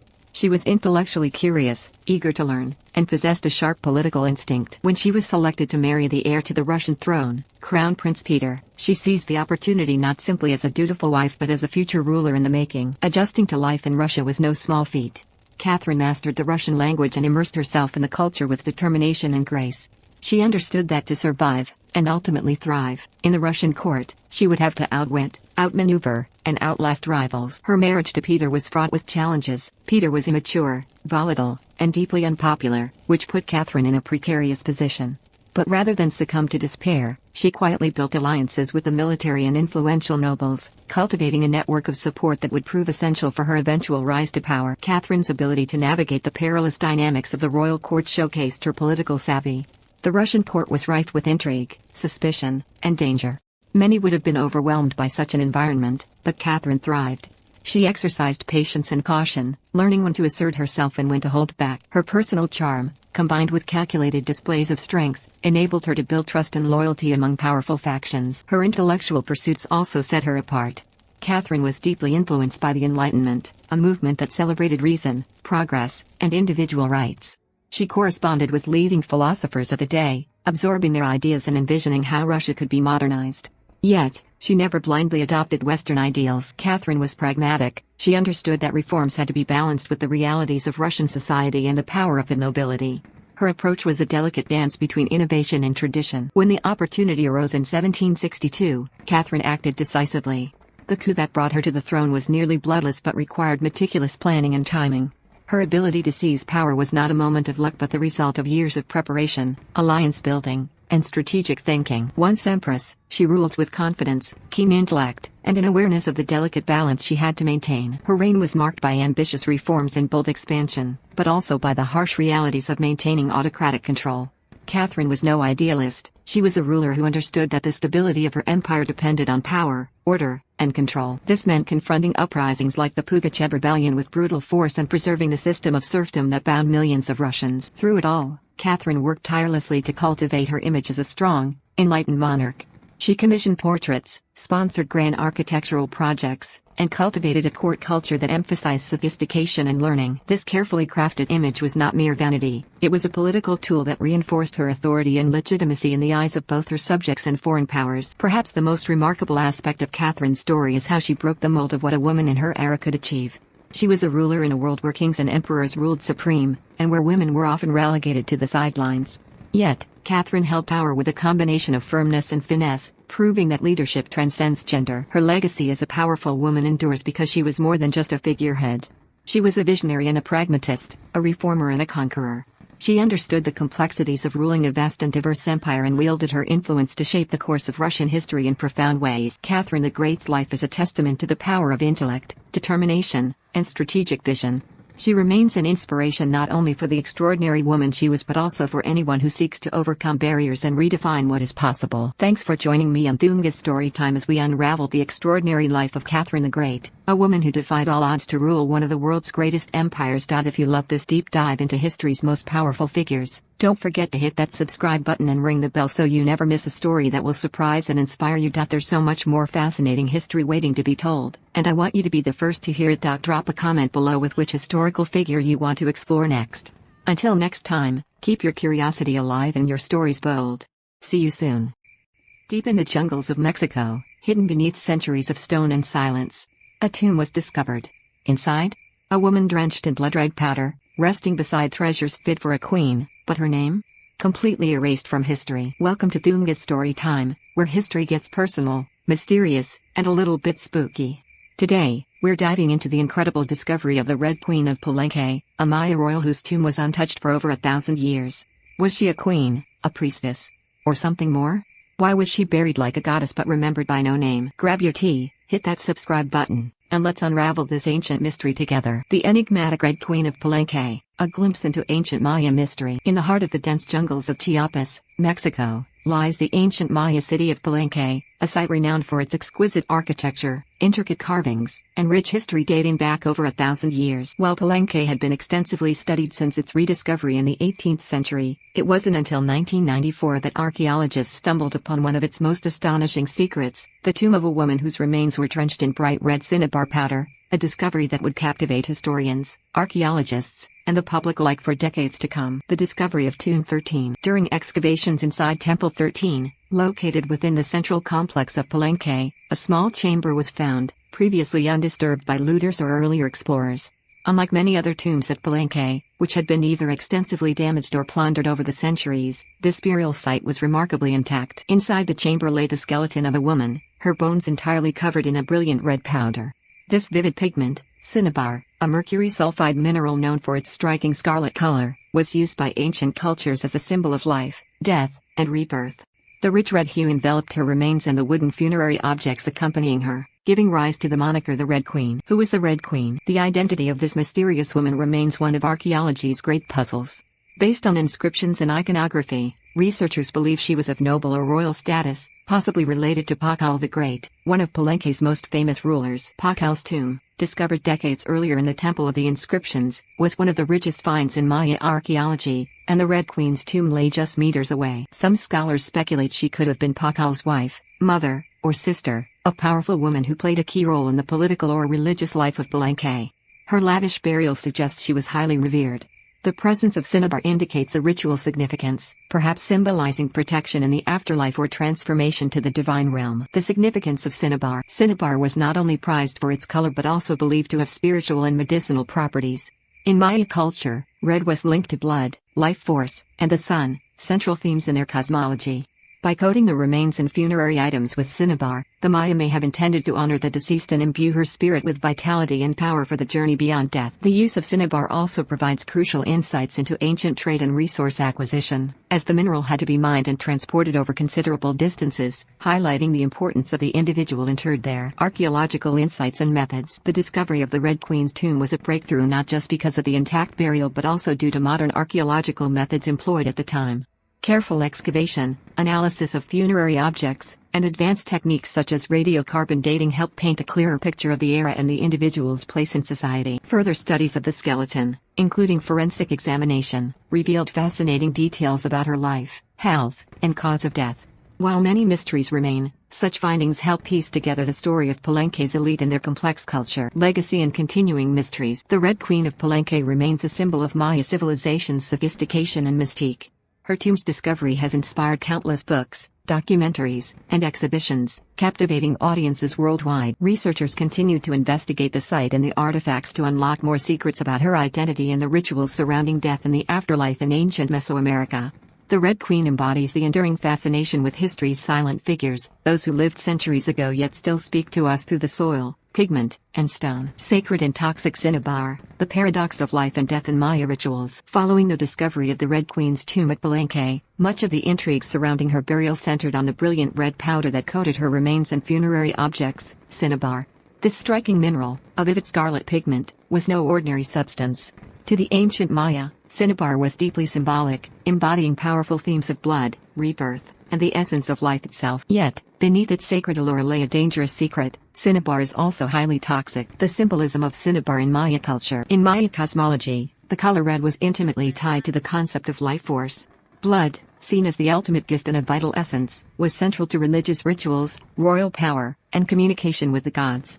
Red pigments like cinnabar visually represented this life energy and the cyclical nature of existence, birth, death, and rebirth. By coating the deceased with cinnabar, Maya priests and mourners were performing more than a mere decorative act. It was a sacred ritual designed to prepare the soul for its journey into the afterlife. This red powder symbolized transformation, allowing the dead to be reborn in another realm, protected and empowered as they crossed the threshold between worlds. The practice of cinnabar use in burials was not unique to Palenque, but the intensity and thoroughness with which the Red Queen's remains were coated is exceptional. This lavish application underscores her importance and the ritual care taken to ensure her safe passage into the spiritual world. The dual nature of cinnabar, sacred and toxic. Despite its spiritual significance, cinnabar contains mercury sulfide, making it a poisonous substance. Mercury is a heavy metal that, in modern science, is recognized as hazardous to humans, causing severe health issues through prolonged exposure. This paradox, using a deadly mineral as a sacred, life-affirming symbol, reflects the Maya's complex understanding of the natural world. They recognized cinnabar's potency and perhaps its risk, yet embraced its power to connect with divine forces. Some scholars suggest the toxic nature of cinnabar might have enhanced its mystical status. In many cultures, rare and dangerous substances were often reserved for ritual or royal use, believed to confer protection, strength, or supernatural qualities. The use of cinnabar could symbolize a willingness to harness both life and death forces, a tangible representation of the delicate balance the Maya perceived in their universe. Ritual preparation and funerary practices. The process of preparing the deceased with cinnabar was meticulous. The powder was finely ground and mixed with oils or resins to coat bones, wooden objects, and even textiles placed within the tomb. This red sheen gave the burial a striking, almost otherworldly appearance, signaling to both the living and the dead that the person inside was honored and ready for the next life stage. Cinnabar was also used in other ceremonial contexts, such as painting the bodies of priests, royalty, or warriors before important rituals. The color acted as a protective barrier, warding off evil and reinforcing social and spiritual hierarchies. At Palenque, the use of cinnabar in the Red Queen's tomb joins a broader tradition of elaborate funerary rites that emphasize the continuity between life, death, and divine presence. Such practices were crucial for maintaining cosmic order and legitimizing royal lineage, especially in a society where rulers were seen as intermediaries between gods and humans. Archaeological and scientific studies of cinnabar. Modern analysis of cinnabar in Maya burials has been invaluable in understanding these ancient rituals. Using techniques like X-ray fluorescence, XRF, and mass spectrometry, researchers can identify the presence and composition of cinnabar traces on skeletal remains and artifacts, even centuries after burial. These studies not only confirm the extensive use of cinnabar but also raise questions about the health of those who work closely with the pigment. Did exposure to cinnabar contribute to illness or death among priests or artisans? While there's no definitive answer, it's plausible that the dangerous nature of mercury was a known risk, accepted for the sake of spiritual power. The scientific investigation also helps to trace trade routes and resource management. Since cinnabar deposits are relatively rare, its presence in Palenque suggests complex networks for acquiring and distributing valuable materials. This reflects the high value placed on cinnabar and the lengths the Maya went to obtain it for sacred purposes. The broader cultural context, life, death, and transformation. The story of cinnabar in Maya culture is a vivid example of how ancient civilizations intertwined physical materials with deep symbolic meaning. The Red Queen's cinnabar-coated remains serve as a powerful testament to the Maya worldview, a universe where death was not an end, but a transformation. This transformation was visualized through red pigment, connecting the earthly and spiritual planes. The cinnabar signified blood spilled in sacrifice, the sun's energy, and the continuous cycle of life. Through this prism, the Red Queen was not merely a corpse but a living emblem of Maya beliefs about power, purity, and eternal life. Legacy of the Red Queen and Cinnabar rituals. Today, the discovery of the Red Queen's tomb and the role of Cinnabar continues to inspire awe and scholarly fascination. Museums displaying artifacts from Palenque offer visitors a glimpse into this complex spiritual legacy, highlighting the intersection of art, science, and ritual. The Red Queen herself, wrapped in a red cloak of powdered cinnabar, remains an evocative figure, one who bridges the realms of the living and the dead, science and spirituality, danger and sanctity. Treasures of the afterlife, the valuable burial artifacts of the Red Queen. Following the mesmerizing discovery of the Red Queen's cinnabar-coated remains in Temple 13 at Palenque, archaeologists were further astonished by the wealth of precious burial artifacts accompanying her. These treasures, delicately crafted jade masks, necklaces, earrings, and seashells, offer a fascinating glimpse into her elite status, the cultural values of the ancient Maya, and their beliefs surrounding death and the afterlife. Jade, the stone of royalty and immortality. Among the most striking objects found in the tomb were several pieces made of jade, a mineral that held profound significance in Maya civilization. Unlike the bright, fiery cinnabar powder that symbolized blood and life force, jade was associated with immortality, purity, and the enduring power of the soul. The Maya prized jade not only for its beauty, ranging from deep green to translucent hues, but also for its rarity and spiritual qualities. It was considered the stone of life, symbolizing fertility, renewal, and divine connection. Possessing jade was a privilege reserved for royalty, priests, and the highest-ranking members of society. The Red Queen's jade artifacts included exquisitely carved masks that may have been placed over her face or worn in ceremonial rituals. These masks, often stylized with symbolic motifs like the maize god or jaguar, served as a bridge between the earthly realm and the divine. By wearing or being buried with these masks, the deceased could assume a sacred identity, aiding their transition to the afterlife. Necklaces, earrings, and personal adornments. In addition to masks, the tomb contained an array of finely crafted jade jewelry, necklaces, earrings, and beads, each piece meticulously fashioned to convey status and spiritual significance. Jewelry in Maya society was more than mere decoration, it was an expression of identity, power, and connection to the gods. The placement of such items in a burial was deliberate, signaling the individual's wealth and role within the political hierarchy. For the Red Queen, these adornments likely symbolized her royal lineage and her important function in religious or dynastic ceremonies. Moreover, the materials themselves, jade and other precious stones, were believed to carry protective properties. They were thought to shield a spirit from malevolent forces during its passage to the afterlife, ensuring a safe and honored journey. Seashells, symbols of water and fertility. Alongside jade, the discovery of seashells in the tomb adds another layer of cultural and symbolic meaning. Though Palenque is located inland, seashells were highly valued and often imported through extensive trade networks. Their presence in the tomb indicates not only wealth but also a symbolic connection to water, fertility, and the sacred natural cycles. Water was central to Maya cosmology, representing life-giving forces, purification, and the origin of the cosmos. Seashells may have been used as ritual offerings or as metaphors for rebirth, echoing the broader themes embodied by the cinnabar and jade. The inclusion of these marine treasures in the Red Queen's burial thus reflects a worldview that integrated earthly and cosmic elements, weaving them together in a ritual tapestry designed to honor and empower the deceased. The role of funerary objects in Maya society. The richness of the Red Queen's tomb artifacts speaks volumes about Maya beliefs surrounding death and rulership. Funerary objects served multiple purposes. They were status symbols, spiritual tools, and markers of identity. For Maya elites, death was not simply an end but a transformation. The materials placed with him, whether cinnabar, jade, or shells, functioned as both physical and symbolic aids to navigate the complex journey to the afterlife. These objects also reinforced social hierarchy, illustrating how the dead continued to wield influence. By interring such treasures with the Red Queen, the living asserted her power, maintained dynastic continuity, and communicated with the gods. Insights from archaeological research. Careful study of the burial artifacts has helped researchers understand the trade routes, craftsmanship, and cultural connections of the Maya. Jade, for instance, was sourced from distant regions, revealing a sophisticated network of exchange that connected Palenque to other Mesoamerican centers. The intricate workmanship of the masks and jewelry highlights the skill of Maya artisans and their mastery over materials.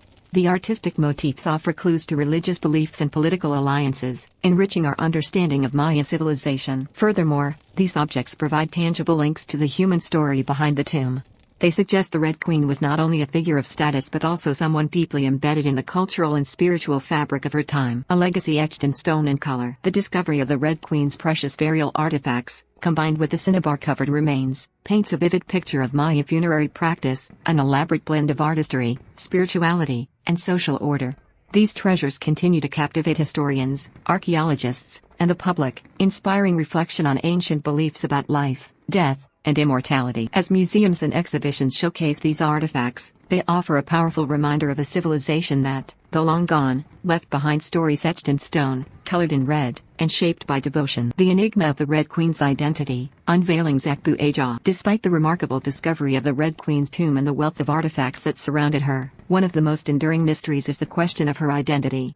Unlike many Maya burials, the tomb did not bear any clear inscriptions naming the woman within. Yet, through meticulous research, art historical clues, and archaeological context, scholars have pieced together a compelling case suggesting that she was Zakbu-Aja, an influential figure believed to be the wife of one of Palenque's most celebrated rulers, King Kinuch Jainop Pakal, commonly known as Pakal the Great. Absence of direct inscriptions, a puzzle for archaeologists. The Maya civilization is renowned for its sophisticated writing system, which often accompanied royal tombs and monuments with inscriptions that identified the deceased, recounted their lineage, and recorded their achievements. The absence of such inscriptions in the Red Queen's tomb has puzzled archaeologists since its discovery. However, it is important to understand that Maya burial practices were complex and varied across regions and periods.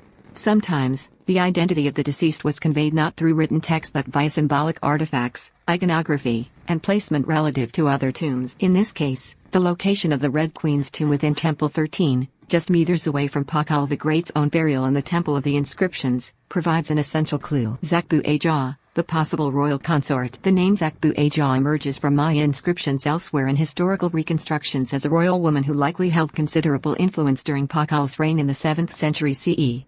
Pakal the Great ruled Palenque for nearly 7 decades and is credited with major architectural and artistic achievements that defined the city's glory. Scholars theorize that the Red Queen was this very woman, based on several lines of evidence. Proximity to Pakal's tomb. The Red Queen's burial site is situated near Pakal's tomb, suggesting a close relationship, often interpreted as his wife or queen consort. High status indicators, the lavish cinnabar coating, precious jade artifacts, and seashells indicate her elite status, consistent with a royal spouse. Iconographic parallels, certain symbols and motifs found on funerary objects resonate with those associated with Zakbu-Aja and other Maya texts and monuments. The role of the queen in Maya society. If the Red Queen was indeed Zakbu-Aja, it sheds light on the vital role royal women played in Maya politics, religion, and dynasty building. Queens were not mere consorts, they were often political actors, religious intermediaries, and key figures in ceremonies that legitimized rulership. The Maya world was deeply patriarchal but also recognized powerful female figures. Royal women could rule as regents, perform important rituals, and influence succession. The grandeur of the Red Queen's tomb reflects this status, emphasizing her significance not only as Pakal's wife but as an essential partner in the dynasty's legacy. Scientific and forensic investigations. To further probe the mystery of the Red Queen's identity, researchers have turned to modern forensic and scientific techniques. Analyses of her skeletal remains have revealed insights about her age, death, health, and possible familial connections. For instance, comparisons of DNA extracted from her remains with samples from Pakal's tomb have been attempted, although preservation challenges make this difficult. Nonetheless, the physical anthropology points to a woman of mature age, likely in her 40s or 50s, consistent with historical estimates of Zakbu-Aja's lifespan. These studies also offer glimpses into her life, such as signs of arthritis or other ailments, humanizing a figure otherwise shrouded in mystery and legend. Why does her identity matter? Understanding who the Red Queen was enriches our comprehension of Maya history and culture. It highlights the intricate social structures, gender roles, and dynastic politics of one of Mesoamerica's greatest civilizations. The figure of the Red Queen, potentially Zakbu-Aja, represents not only an individual but also the broader tapestry of Maya life, where death was ritualized, and identity was both physical and spiritual. Her tomb's proximity to Pakal signals the importance of royal partnership and the perpetuation of power beyond death. Furthermore, her story connects modern audiences to an ancient past, reminding us of the timeless human fascination with legacy, love, and mystery. The power behind the throne, the role of royal women in Maya society. The mystery of the Red Queen's identity and her lavish burial brings to light a broader understanding of the pivotal role royal women played in Maya civilization. Far beyond mere adornment or passive presence, women of royal blood in Maya society wielded significant political and religious influence. They were key actors in the complex dance of diplomacy, spiritual leadership, and dynastic continuity, roles essential to the stability and prosperity of the Maya kingdoms. Women as political leaders and diplomats. In the hierarchical world of the ancient Maya, kings were the visible face of power, but queens and princesses often served as critical political agents behind the scenes. Royal women acted as diplomats, forging alliances through marriage and negotiation that could secure peace or strengthen ties between competing city-states. Marriages among noble families were not only personal unions but strategic moves designed to consolidate power and ensure loyalty.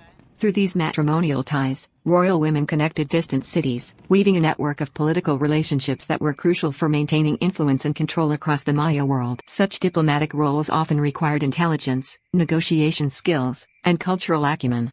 Women like the Red Queen, if indeed she was Zakbu Aja, would have been at the heart of these networks, supporting her husband's reign and extending the dynasty's reach. Priestesses and spiritual authority. The Maya worldview was deeply religious, and spiritual authority was a fundamental source of political power. Royal women often served as priestesses, intermediaries between the mortal and divine realms. Their roles in ceremonies, rituals, and religious observances were vital to maintaining cosmic balance and legitimizing the rule of kings. Women performed bloodletting rituals, a sacred practice involving offering their own blood to the gods as a symbol of devotion and sacrifice. These acts were believed to nourish the gods and sustain the universe's cycles. Such rituals underscored their spiritual importance and reinforced their status as protectors of both family and state. In addition to ritual participation, royal women could preside over temples, manage religious institutions, and interpret divine signs. Their spiritual leadership was inseparable from their political influence, as divine favor was seen as essential for effective governance. Guardians of dynastic legitimacy. One of the most critical functions of royal women was to serve as guardians of dynastic legitimacy. The Maya placed enormous importance on lineage and ancestry, viewing rulers as direct descendants of gods. Royal women ensured the purity of bloodlines through carefully arranged marriages and by producing heirs who would inherit the throne. Inscriptions and iconography frequently highlight queens' roles in legitimizing kingship, often depicting them alongside rulers in ceremonies symbolizing power transfer and divine sanction. The Red Queen's elaborate burial, with precious jade and cinnabar, reflects the importance of her status in upholding the dynasty's sacred authority. Her tomb's proximity to Pakal the Great's resting place symbolically asserts her central role in the royal family and the continuity of rulership. By honoring her with such opulence, the Maya affirmed the vital connection between gender, power, and religion. Women as cultural and social influencers. Beyond politics and religion, royal women influenced Maya culture and society. They were patrons of the arts, commissioning architecture, sculpture, and textiles that expressed royal ideology and religious themes. Through these cultural contributions, they shaped the identity and legacy of their city-states. Their roles in education and mentorship helped prepare future rulers and elites, ensuring that Maya traditions and knowledge were passed down through generations. The influence of royal women permeated every aspect of life, from court politics to communal ceremonies, challenging modern perceptions. Modern perspectives often underestimate the power of ancient royal women, influenced by assumptions about patriarchal societies. However, the Maya civilization reveals a more nuanced picture where women exercised authority in multiple spheres. The Red Queen's tomb offers a compelling testament to this complexity.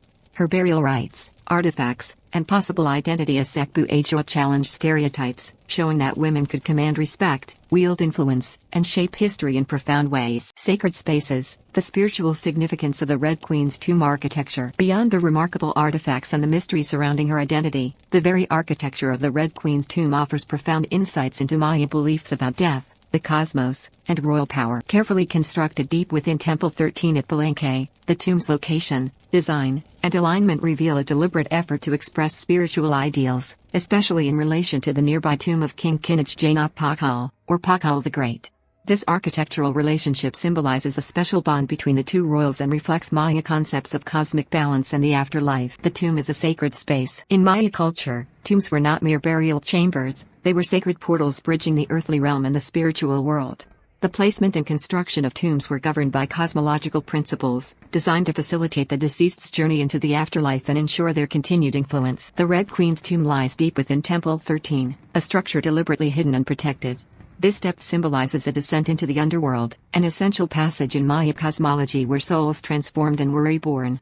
The temple itself functioned as a sacred mountain, an axis mundi, that connected heaven, earth, and the underworld. Alignment with Pakal's tomb, a symbol of cosmic harmony. Perhaps the most striking architectural feature of the Red Queen's tomb is its spatial relationship to Pakal the Great's tomb, located just a short distance away inside the Temple of the Inscriptions.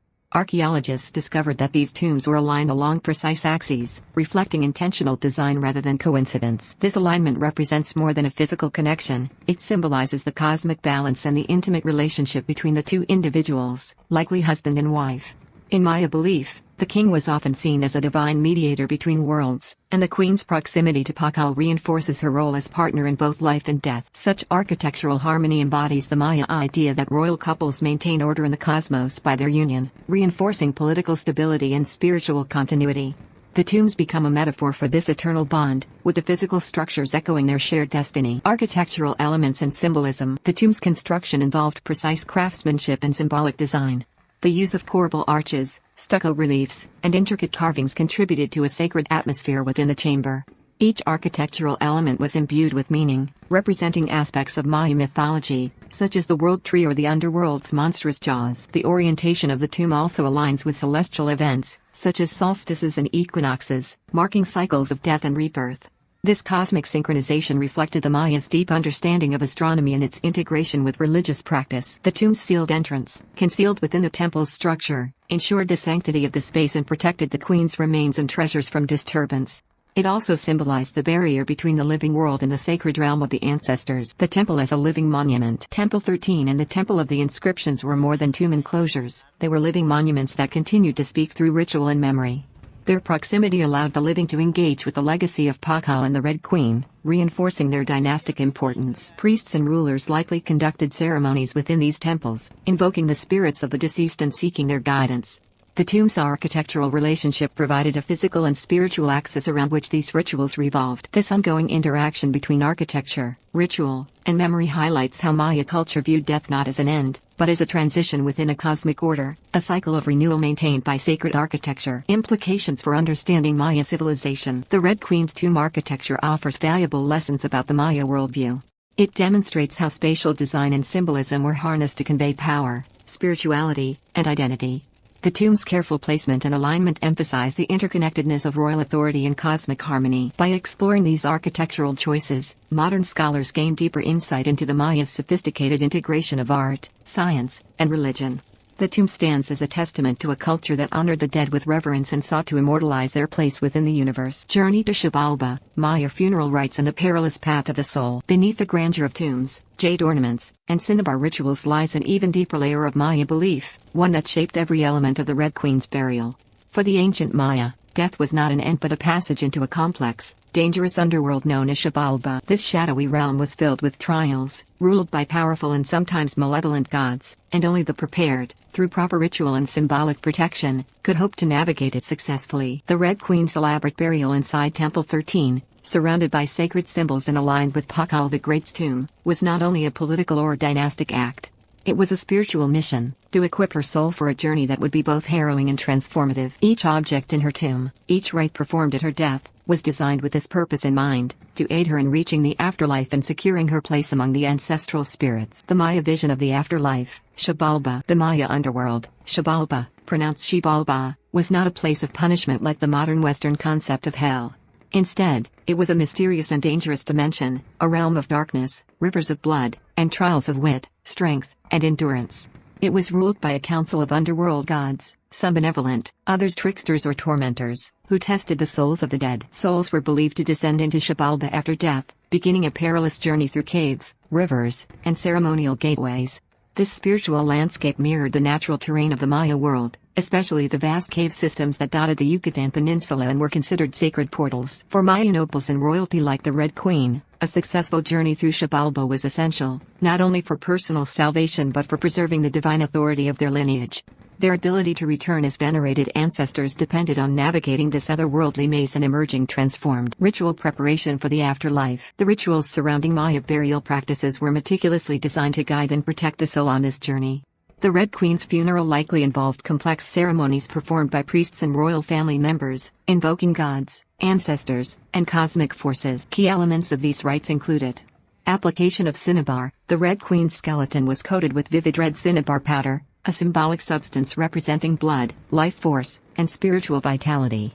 This act was not merely aesthetic, it was a ritual of rebirth.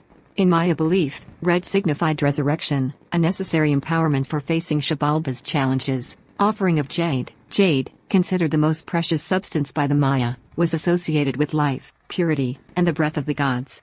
Placing jade beads in the mouth of the dead, a practice known as the soul bead, symbolized the soul's ability to speak and breathe in the afterlife. Inclusion of burial goods. The Red Queen was buried with an array of objects, jade necklaces, earrings, seashells, and possibly obsidian blades, each with spiritual significance. These items served as both offerings to underworld gods and tools to aid in her journey. Shells represented water and the sea, elements tied to spiritual transition, orientation and positioning. The position of the body and the orientation of the tomb were cosmologically aligned. North, associated with death, and west, where the sun sets and descends into the underworld, often influenced tomb placement. The Red Queen's placement in Temple 13, deep within and aligned with Pakal's tomb, reinforced her connection to divine cycles, symbolic gateways and mythic echoes. The Maya believed that caves and tombs acted as symbolic gateways to Xibalba. The architecture of Temple 13, with its steep staircases, dark inner chambers, and hidden tomb, would have echoed the mythic path to the underworld. As her body was lowered into the tomb, the Red Queen was not simply being buried, she was being placed on the threshold between worlds. The use of architecture, ritual, and cosmological alignment reflected Maya creation myths, such as the Popol Vuh, which recounts the hero twins' journey through Xibalba. Their story, a tale of cunning, sacrifice, and resurrection, served as a spiritual template for navigating the afterlife. Just as the twins overcame death to be reborn as celestial bodies, the Red Queen's journey was one of transcendence. Rituals of the living, maintaining the soul's journey. Burial rites did not end with interment. The living, especially royal descendants and temple priests, were responsible for maintaining the soul's journey through continued offerings, prayers, and ceremonies. These rituals helped guide the spirit and affirm the deceased's continued role in the community. Temples like Temple 13 functioned as sacred stations where the living could interact with the dead through ritual reenactments, fire ceremonies, and the burning of incense. These acts kept the memory and power of the dead alive. The Red Queen, if indeed Zakbu Aja, would have been venerated in this way, her tomb serving as a spiritual focal point for future generations. Her journey through Xibalba was not hers alone, it was a communal event, shaping the destiny of her dynasty. The eternal cycle. For the Maya, death was a phase within a sacred cycle. The afterlife was not finality, but metamorphosis, a rebirth into the spiritual realm. The Red Queen's burial exemplifies this belief, integrating cosmology, ritual, and architecture into a single, profound narrative of passage and transformation. Her tomb remains a testament to how deeply the Maya prepared for death, not out of fear, but from a desire to uphold cosmic harmony. Through carefully structured rituals, sacred substances, and monumental architecture, they created a bridge between life and the divine. The legacy of the Red Queen, echoes of power, mystery, and Maya spirituality. The Red Queen of Palenque remains, to this day, a figure cloaked in both grandeur and enigma. Discovered in 1994, her tomb, untouched for over a millennium, revealed not only a body covered in sacred red cinnabar and surrounded by precious jade artifacts, but also a portal into a deeply spiritual world. As archaeologists carefully excavated Temple 13, it became clear that this woman was no ordinary member of society. And yet, we still do not know her name with absolute certainty. Despite the physical remains, the jewelry, the proximity to King Pakal's own grand resting place, the Red Queen has withheld her full story. Her identity remains unconfirmed by inscription or portraiture, but her significance is undeniable, not only for her likely role as Queen Zakbu Aja, but for what her burial teaches us about the role of royal women, the Maya cosmology of death and rebirth, and the ongoing conversation between past and present. A royal mystery that endures. The Red Queen's anonymity may be frustrating to scholars, but it adds a layer of intrigue to her story that continues to captivate the modern imagination. In a civilization known for its detailed glyphic records, monumental inscriptions, and elaborate portraits of kings and deities, her silence is deafening. Why was her name not carved in stone beside her? Was this omission intentional, a spiritual or political choice, or simply the result of time's erosion? Scholars overwhelmingly believe she was Zakbu Aja, the principal wife of Kinuch Jainop Pakal, or Pakal the Great. She would have been both the queen and a mother of kings, a vital figure in maintaining dynastic legitimacy. Her marriage to Pakal likely cemented alliances, and her presence in the temple compound suggests she was revered as more than a consort, perhaps even as a spiritual equal. Yet in remaining unnamed, she has taken on a different kind of legacy, one that speaks not only to the lives of the elite, but to the women whose names have often gone unrecorded throughout history, despite their critical roles. Women in the Maya world, power behind the throne. The Red Queen's burial is one of the most significant archaeological testaments to the status of women in ancient Maya society. Her entombment with jade, shell, and cinnabar, materials reserved for the most sacred and noble individuals, signals more than privilege, it reflects her spiritual and political weight. Unlike many ancient civilizations where royal women were sidelined, Maya queens frequently held real power. They served as priestesses, diplomatic envoys, regents, and cosmic symbols. Inscriptions at other Maya cities detail the names of powerful women who led rituals, issued commands, and preserved dynastic continuity during times of crisis. The Red Queen's legacy, then, is not limited to the grandeur of her tomb. She represents the often overlooked yet deeply embedded roles women played in Maya cosmology and governance. Her discovery urges a re-evaluation of gender in ancient history, not as a side note, but as a central axis around which power, legitimacy, and ritual turned. A spiritual mirror of the Maya world. The spiritual symbolism woven into the Red Queen's tomb continues to offer insights into the complexity of Maya religion. From the cinnabar-stained skeleton to the cosmic positioning of her tomb next to Pakal's, every element of her burial serves a sacred function. Her red shroud signified blood and transformation, preparing her for a dangerous journey through Xibalba, the Maya underworld. The jade ornaments represented life force and divine favor, and the architectural alignment of her tomb with Pakal symbolized cosmic duality, the balance between feminine and masculine, life and death, earth and sky. This isn't just a story of royalty, it's a story of belief. The Red Queen's tomb was a carefully orchestrated ritual theater designed to ensure not just personal immortality, but the spiritual health of an entire kingdom. Her presence within Palenque's Sacred Heart was a form of continued cosmic negotiation, proof that rulers did not merely lead, they acted as bridges between the world of the living and the divine. A message to the present. The Red Queen's legacy reaches beyond the limits of archaeology. She is more than an artifact or a set of burial customs, she is a reminder of the rich spiritual life that once pulsed through Mesoamerican cities. Her rediscovery invites us to look closer at the spiritual traditions and social structures of indigenous civilizations that have often been misunderstood or erased by colonial narratives. Her tomb teaches us that the Maya were not primitive, as was once widely believed. They were astronomers, philosophers, poets, and theologians. They engineered sacred landscapes and crafted social systems that interwove the physical and metaphysical. In their worldview, life and death were not binary states, but cycles of transformation, woven with ritual and purpose. The Red Queen embodies this worldview. Her bones and jewels, buried in darkness for centuries, now speak again, not just of a lost queen, but of a thriving spiritual world that once saw the divine in the breath of jade, the blood of cinnabar, and the silence of stone. The eternal enigma. As technology advances, future archaeological discoveries or forensic breakthroughs may one day confirm the Red Queen's identity. But even without that final detail, she stands as a powerful symbol, a queen without a name whose presence commands reverence. Her story challenges us to rethink whose histories we preserve, and how we understand power, gender, and faith in ancient times.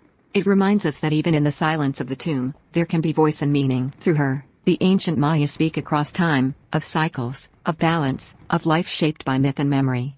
The Red Queen's legacy is not confined to a tomb in Temple 13, it lives on in every question we ask about her, every image we reconstruct, and every truth we uncover about the civilization she once helped to guide. So, who was the Red Queen of Palenque? A forgotten ruler? A powerful priestess? Or a ghost from a lost empire, still guarding her secrets beneath stone and jade? One thing's for sure. Her silence speaks louder than words. If you found this story as haunting and fascinating as I did, don't forget to like, comment, and share with your fellow history lovers.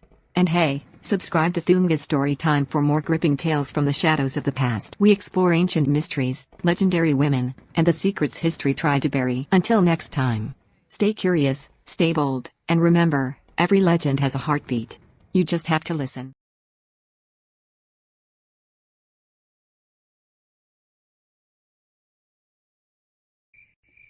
Welcome to Thunga's Storytime. Today, we're diving into the extraordinary life of Frida Kahlo, a woman whose story is as vivid and unforgettable as her art. From childhood battles with illness to a tragic accident that changed everything, Frida transformed pain into powerful paintings that still inspire millions worldwide. She was bold, rebellious, and unapologetically herself, breaking barriers as an artist, feminist icon, and cultural symbol. Stick around as we unravel the passionate, tumultuous, and resilient journey of this legendary Mexican painter. Trust me, you've never heard Frida's story told quite like this before. Frida Kahlo, Roots of Rebellion. Chapter 1, Childhood and Early Challenges. Frida Kahlo was born on July 6, 1907, in the colorful neighborhood of Coyoacán, then a small town on the outskirts of Mexico City. Her family lived in a bright blue house later known as La Casa Azul, a place that would become the heart of her story and legacy. She was the third of 4 daughters born to Guillermo Kahlo, a German immigrant and photographer, and Matilda Calderón, a devout Catholic with deep Mexican and indigenous roots. Frida grew up in a home where tradition met transformation. Her father's photography business introduced her early on to art, light, and composition. While her mother upheld religious rituals and domestic order, her father nurtured a more intellectual, secular side. It was a household full of contrasts, faith and facts, quiet strength and booming laughter, European discipline and indigenous spirit. Frida was always somewhere in between, absorbing it all. At the age of 6, Frida's vibrant childhood took a sharp turn. She contracted polio, a viral disease that left her bedridden for months. When she finally recovered, her right leg was thinner and shorter than the left, a physical difference she would struggle with for the rest of her life. Children at school teased her cruelly, calling her Frida la Coja, Frida the cripple. But even at that young age, she refused to retreat into shame. Rather than hide her leg, Frida chose to exaggerate her presence. She wore colorful, flowing skirts and bold accessories. She walked with a limp, yes, but she walked with purpose. The illness left her body weakened, but it only seemed to strengthen her will. Guillermo, who also suffered from health issues, epilepsy, became her emotional anchor. He encouraged her to read, to think independently, and to engage in physical activity. He even introduced her to photography and drawing, unknowingly planting the seeds of a lifelong creative journey. Frida's mind was sharp and inquisitive. She was admitted to the prestigious National Preparatory School in Mexico City at just 15, an exceptional feat for a young woman at that time. Out of 2,000 students, only 35 were girls. But Frida never shrank from being the minority. Instead, she leaned into it. Dressed in tailored suits or traditional Tehuana dresses, she stood out deliberately. She joined a group of intellectuals and political radicals known as the Cachuchas, named after the caps they wore. They debated Marxism, poetry, and Mexican identity. They played pranks on teachers and mocked authority. And Frida was always at the center, loud, brilliant, and fearless. She originally planned to become a doctor. Anatomy fascinated her. She excelled in science, math, and drawing. She saw herself as someone who could cure bodies and understand the intricacies of life and death. But destiny had different plans. Though her early years were filled with illness and challenge, Frida never played the victim. Instead, these experiences carved out her character.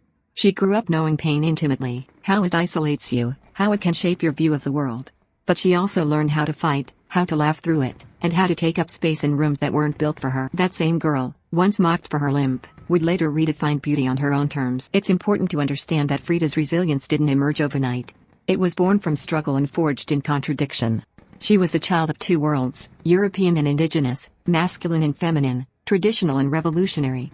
The tension between these influences wouldn't just define her identity, it would define her art. Even in these formative years, Frida Kahlo was more than a girl with a limp. She was a force, a fire, a fighter.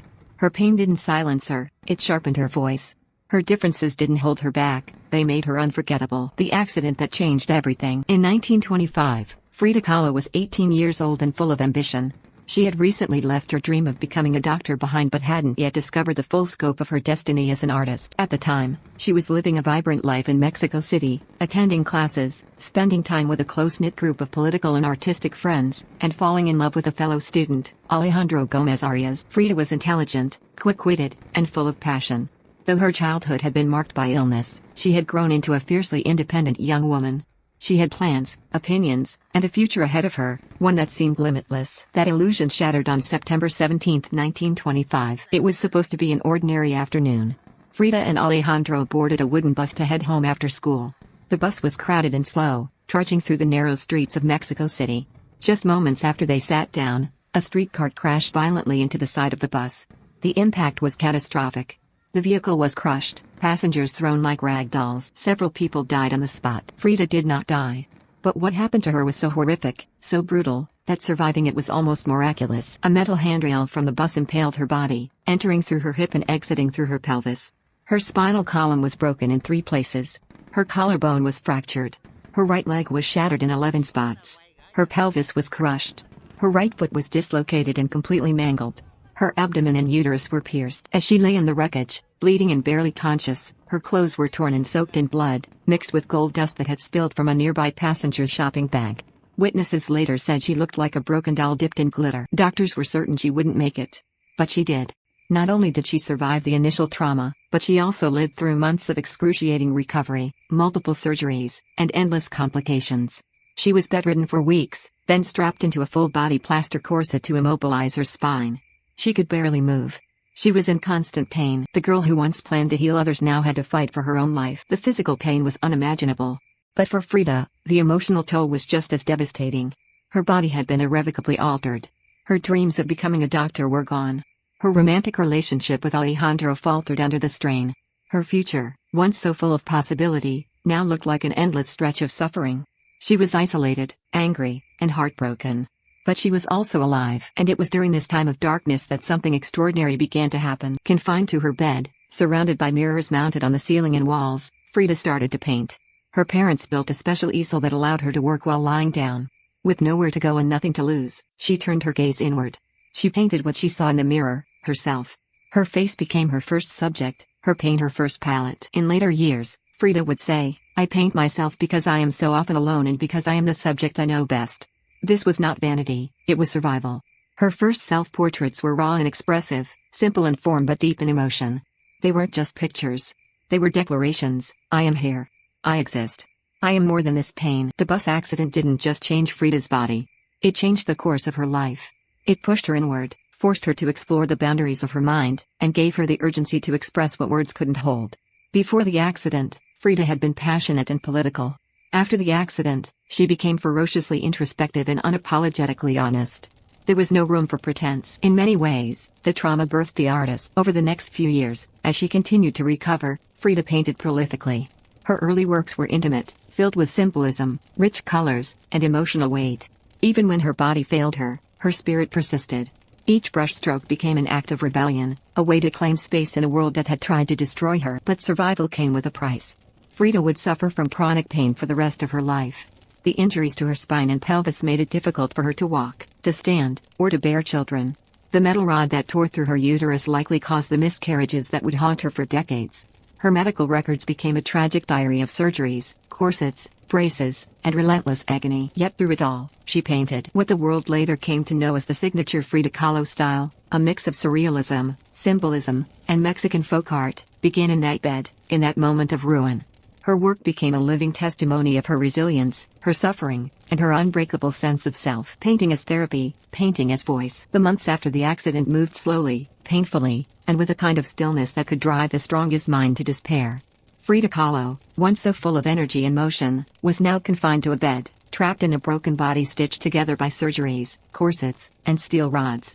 But even as her body was immobilized, her inner world began to stir with a force no injury could contain. It was in this crucible of pain that Frida turned toward something unexpected: painting. Her parents, who watched helplessly as their daughter struggled with agony, took a small but profound step. They built her a special easel, one that could rest on her bed and tilt vertically so she could paint while lying flat. Her father also brought her brushes, paints, and a mirror mounted above her bed. At first, Frida stared into that mirror out of boredom. But slowly, as days turned into weeks, that reflection became her subject, her rival, her companion, and ultimately, her muse. She began to paint self-portraits. Not the kind that flattered or idealized, but ones that exposed. What Frida saw in that mirror wasn't just her face, it was the face of a survivor. The eyes looking back at her were full of pain, defiance, confusion, and relentless life. Her early works were simple in technique but rich in meaning. In them, we begin to see what would become Frida's trademark, a fusion of physical suffering and emotional intensity, rendered with bold colors and unwavering honesty. One of her first completed works from this period, Self-Portrait in a Velvet Dress, 1926, shows a young woman elegant and poised, with dark eyes that challenge the viewer. There is beauty in the painting, but also a sense of quiet sadness, a longing that hovers between the strokes. Though it was intended as a gift to her former lover Alejandro, it also reads as a declaration: I am still here. I matter. I am whole in ways you cannot see. Painting was never a hobby for Frida, it was salvation. Her canvas didn't just carry color, it carried her grief, her rage, her endurance. Every brushstroke was a confrontation with the parts of her life she could not control. She painted to understand herself, to make sense of a world that had changed without her consent. And in that process, her art became her voice. Art critics often describe Frida's work as surreal, but she famously rejected the label. I never paint dreams or nightmares, she once said. I paint my own reality. For her, reality was already strange and violent enough. There was no need for fantasy, her life provided all the symbolism she would ever need. Her physical pain, ever present, manifested in her paintings through imagery that blended anatomy, folklore, and personal mythology. Hearts torn open, roots sprouting from limbs, veins like vines, these were not abstract metaphors but visual languages for her lived experience. She explored her medical trauma openly and often. Her canvases became visual autopsies of a body in revolt, and a soul refusing to surrender. As her health allowed, Frida also began reading more deeply. She devoured philosophy, poetry, and political theory. Marx, Freud, and Mexican poets stirred something inside her. Her intellectual life, once paused by the accident, resumed with renewed intensity. She thought about death, about revolution, about womanhood, and about Mexico. These ideas, once academic, now burned through her veins and bled into her brush. Still, there were long stretches of solitude. Her friends were moving on with their lives, studying, working, marrying. Frida was stuck, caught between a past that had shattered and a future not yet imagined. Painting, in this space of limbo, was her only path forward. It gave structure to her days and meaning to her isolation. There was something deeply radical in what Frida was doing. At a time when women were expected to be silent sufferers, she painted her pain with unapologetic vividness. While other artists created idealized versions of the female form, Frida confronted her physical reality head-on: corsets, crutches, disfigurement, blood. And yet, even with all the imagery of suffering, her work was not defeatist. It was resilient.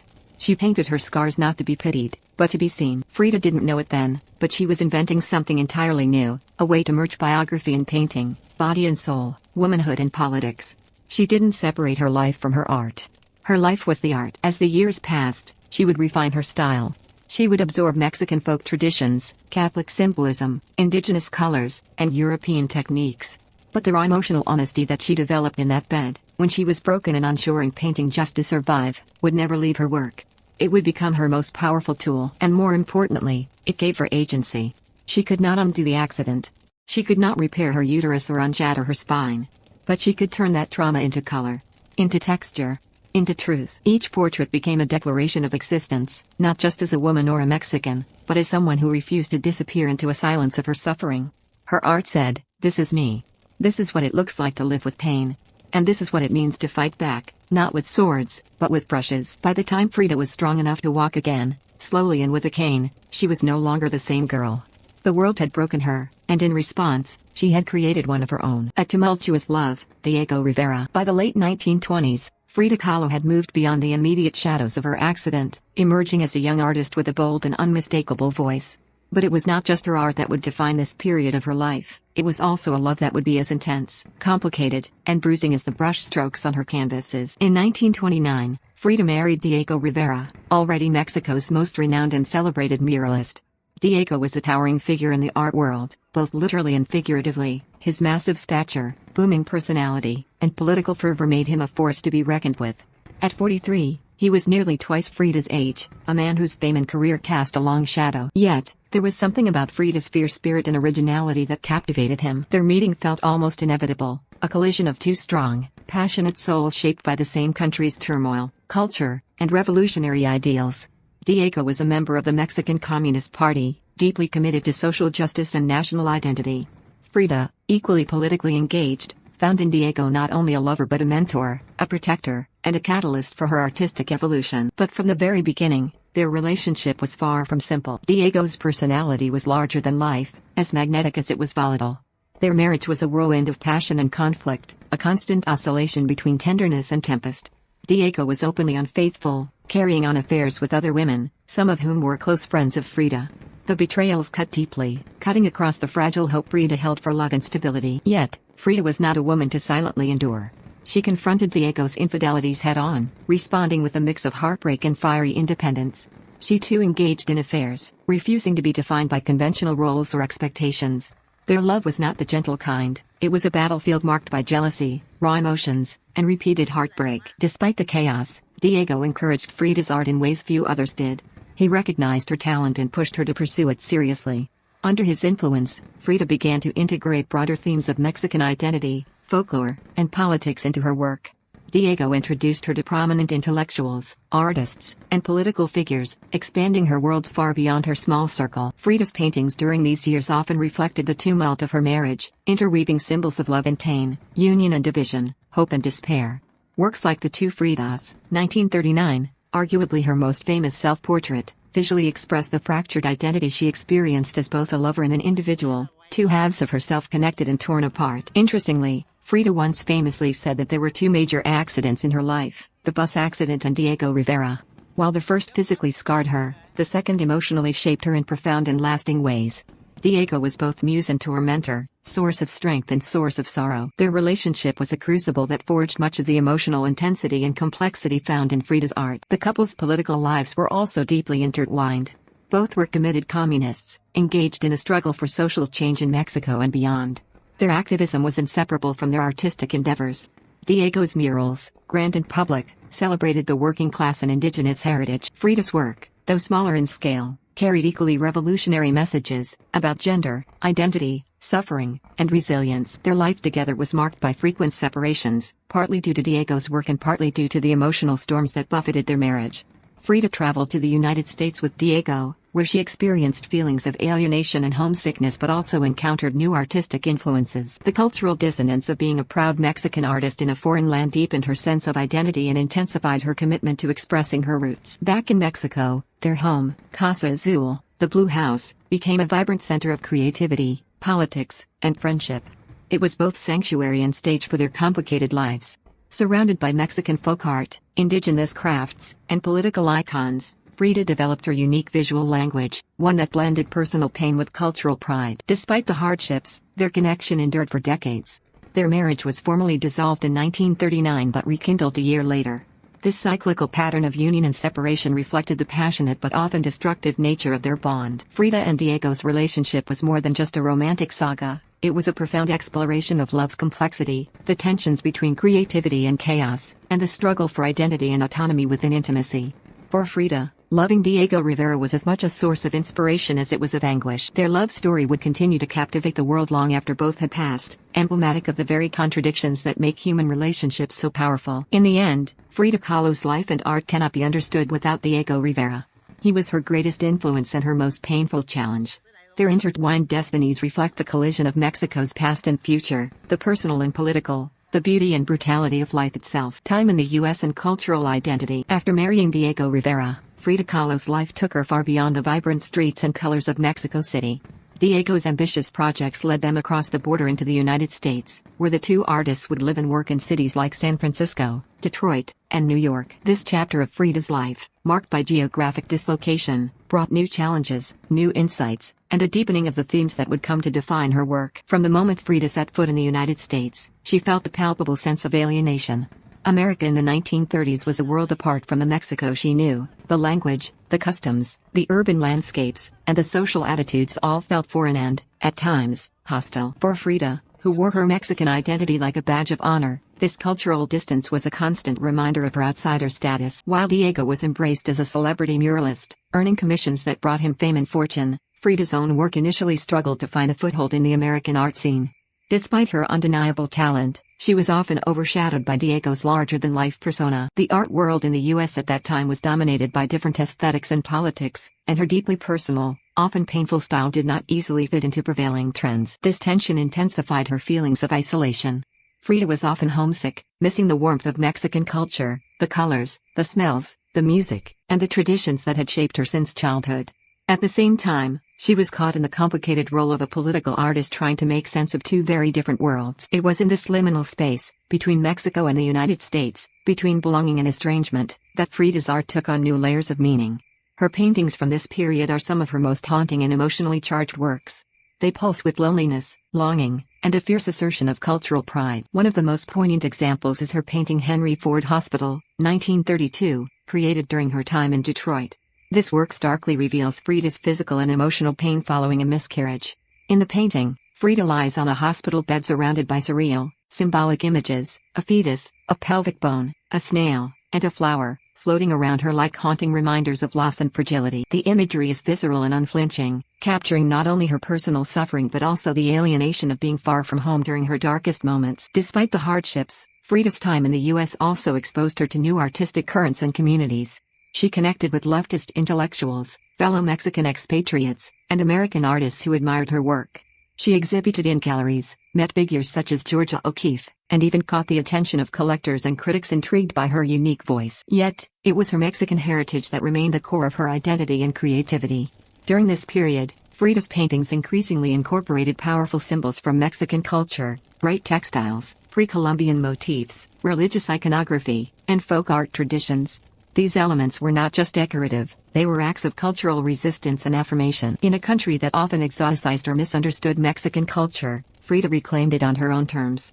She wore traditional Tehuana dresses, braided her hair with ribbons and flowers, and integrated indigenous elements into her self-portraits.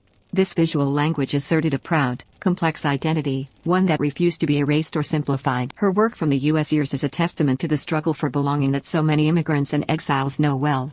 It speaks to the pain of separation, the quest for self-definition, and the resilience required to maintain cultural roots in an unfamiliar land. Her paintings became a bridge between continents, between personal pain and collective history, between the past she loved and the uncertain present. The more time Frida spent away from Mexico, the more deeply she realized how integral her homeland was to her sense of self.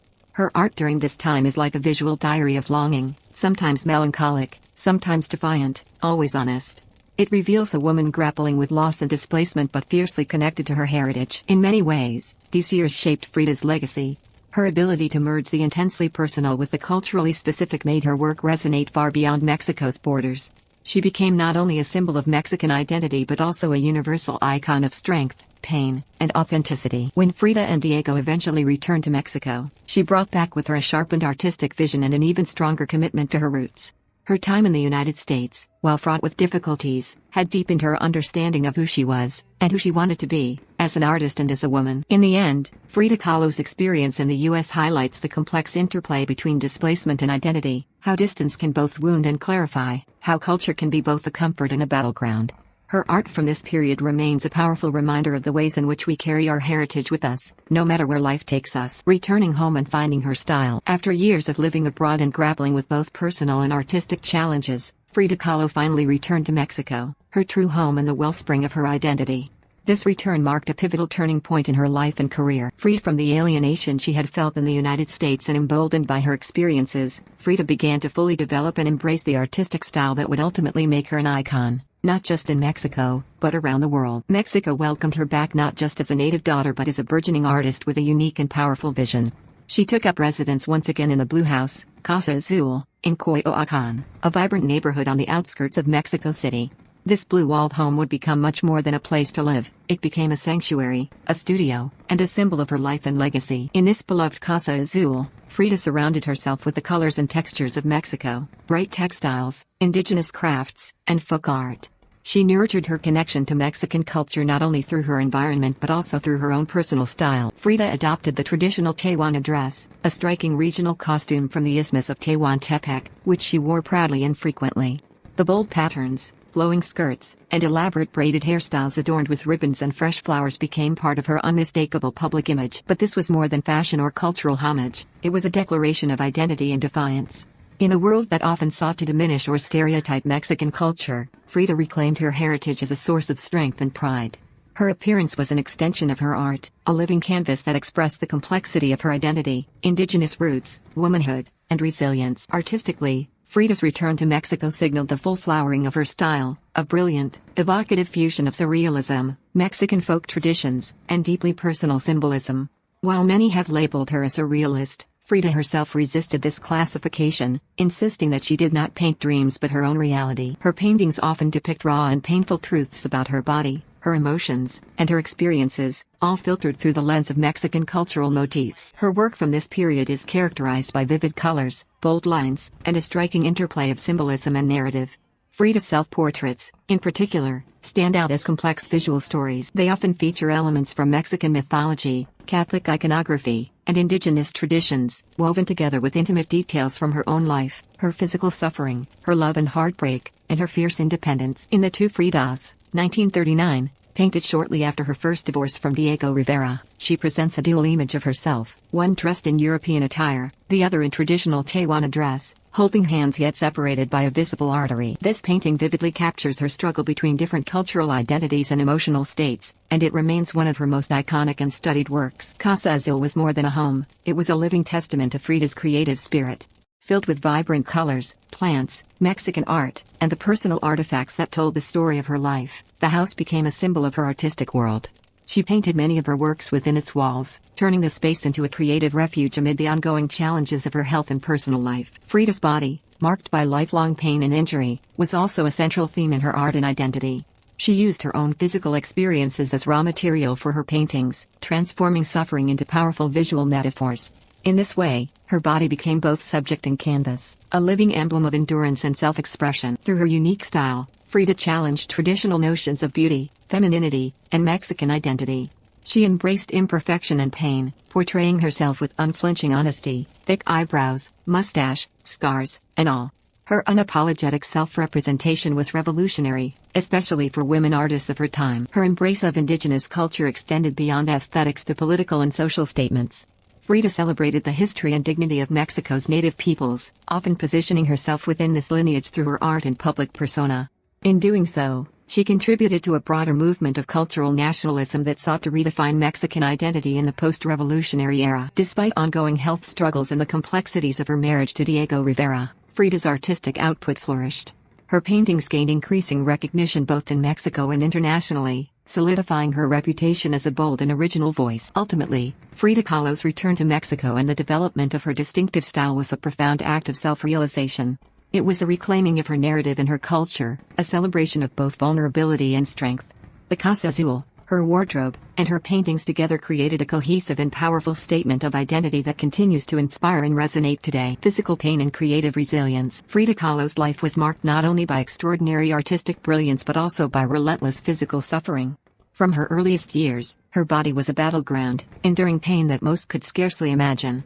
Yet, despite the numerous surgeries, chronic conditions, and debilitating injuries she faced, Frida never allowed her physical challenges to silence her creative spirit. Instead, they fueled it, transforming pain into powerful art that continues to captivate audiences worldwide. Frida's health struggles began in childhood when she contracted polio at age 6, which left her right leg thinner and weaker than her left. However, the true turning point came in 1925, when a tragic bus accident shattered her spine, pelvis, ribs, and collarbone, among other injuries.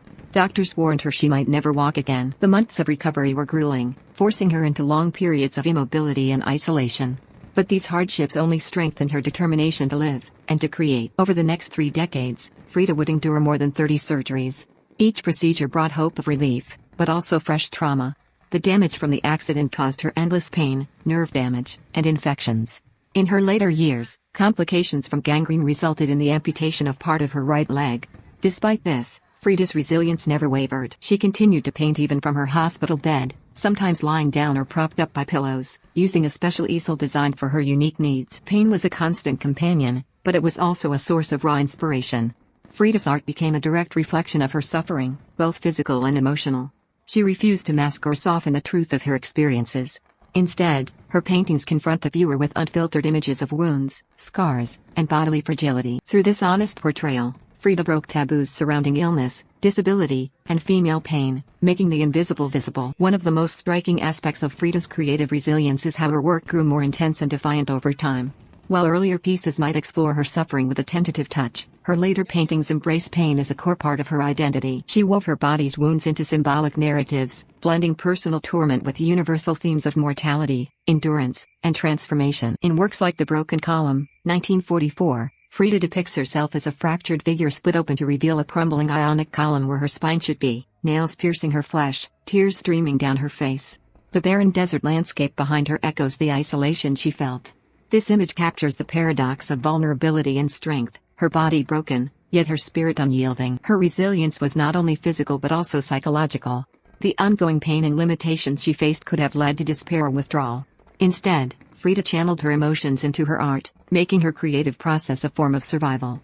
Painting was her language when words failed, her therapy when medicine could only do so much. This relentless pursuit of creativity despite adversity made Frida a symbol of courage for many. She embodied the idea that suffering need not be silenced or hidden but can be transformed into something beautiful, meaningful, and powerful. Her work resonates deeply with anyone who has faced hardship, chronic illness, or disability. Frida's artistic defiance also extended beyond her self-portraits to include explorations of gender, identity, and politics. Even as her body weakened, her paintings became bolder, challenging societal expectations of women and artists. She used her own image to question notions of femininity and beauty, portraying herself with unapologetic authenticity, including her unibrow, mustache, and physical scars. Despite her personal trials, Frida remained engaged with the world around her. She continued to participate in exhibitions, political activities, and cultural discussions, often from her hospital bed or wheelchair. Her spirit of resilience inspired not only her contemporaries but generations to come. Ultimately, Frida Kahlo's life story is a testament to the power of creative resilience, the capacity to find meaning, purpose, and expression in the face of overwhelming pain. Her legacy transcends her art. It lies in her example of perseverance, honesty, and fierce self-expression. Through her paintings, Frida invites us to confront our own vulnerabilities and to recognize the strength that lies within them.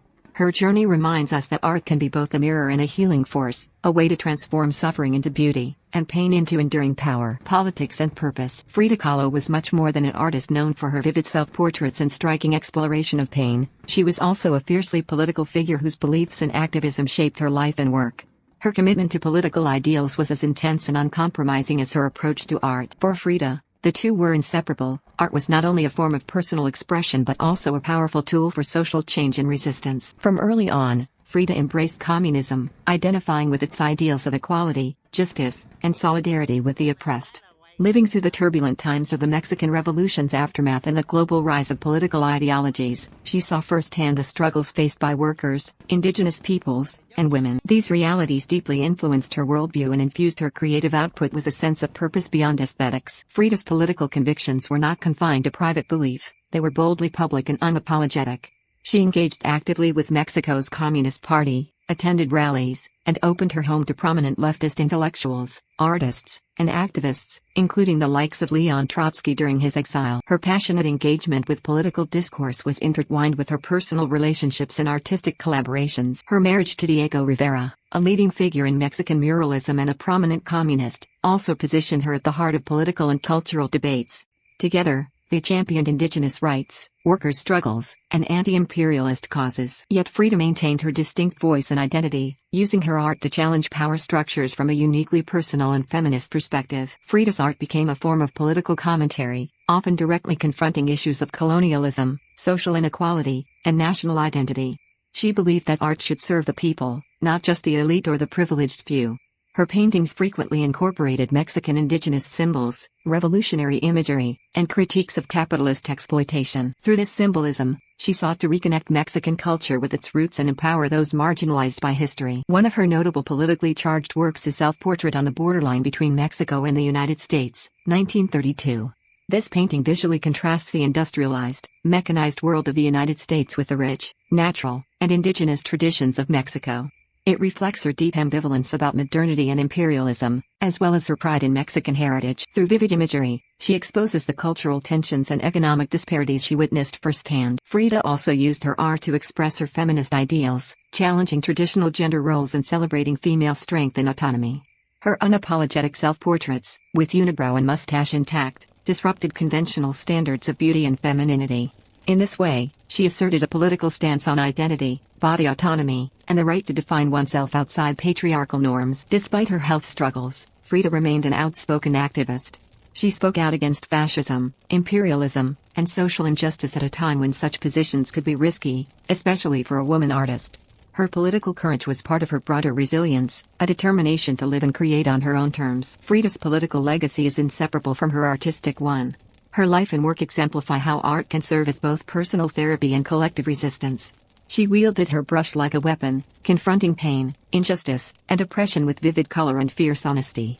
This intersection of politics and purpose continues to inspire activists, artists, and feminists around the globe. Through her passionate commitment to social justice, Frida Kahlo not only carved out a place for herself in art history but also became a symbol of defiance and hope for marginalized communities. She reminds us that art can be a force for change, not only reflecting society but actively shaping it. The first solo exhibition in Mexico. By 1953, Frida Kahlo's life had become a poignant blend of extraordinary artistic achievement and relentless physical struggle. Despite enduring decades of pain and numerous surgeries, she remained passionately committed to her art and her audience.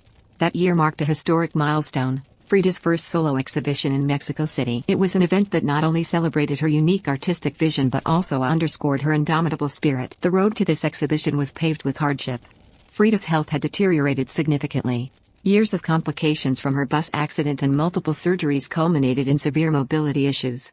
She was often confined to her hospital bed or wheelchair, in constant pain. Many might have retreated into solitude, but Frida's resolve was different. She refused to let her physical limitations define her existence or diminish her presence in the art world. When the invitation for a solo exhibition was extended, Frida knew she had to be there, no matter the cost. Walking into the gallery was impossible, but arriving on an ambulance and participating fully, bed and all, was a powerful statement of resilience and defiance. She insisted that her hospital bed be placed in the very center of the gallery space, transforming it into a throne of triumph amid her vibrant works. The exhibition itself was a bold assertion of Frida's artistic identity. It showcased a retrospective of her self-portraits and symbolic paintings that had captivated audiences worldwide. But what made this event truly unforgettable was Frida's presence, lying in her bed, surrounded by the art that was both an extension of herself and a testament to her battles. Guests, critics, and admirers were moved not only by the paintings but by the sight of Frida, her bright traditional Tewana attire, the flowers adorning her hair, her unmistakable unibrow and mustache, all presented with radiant humor and warmth despite her suffering.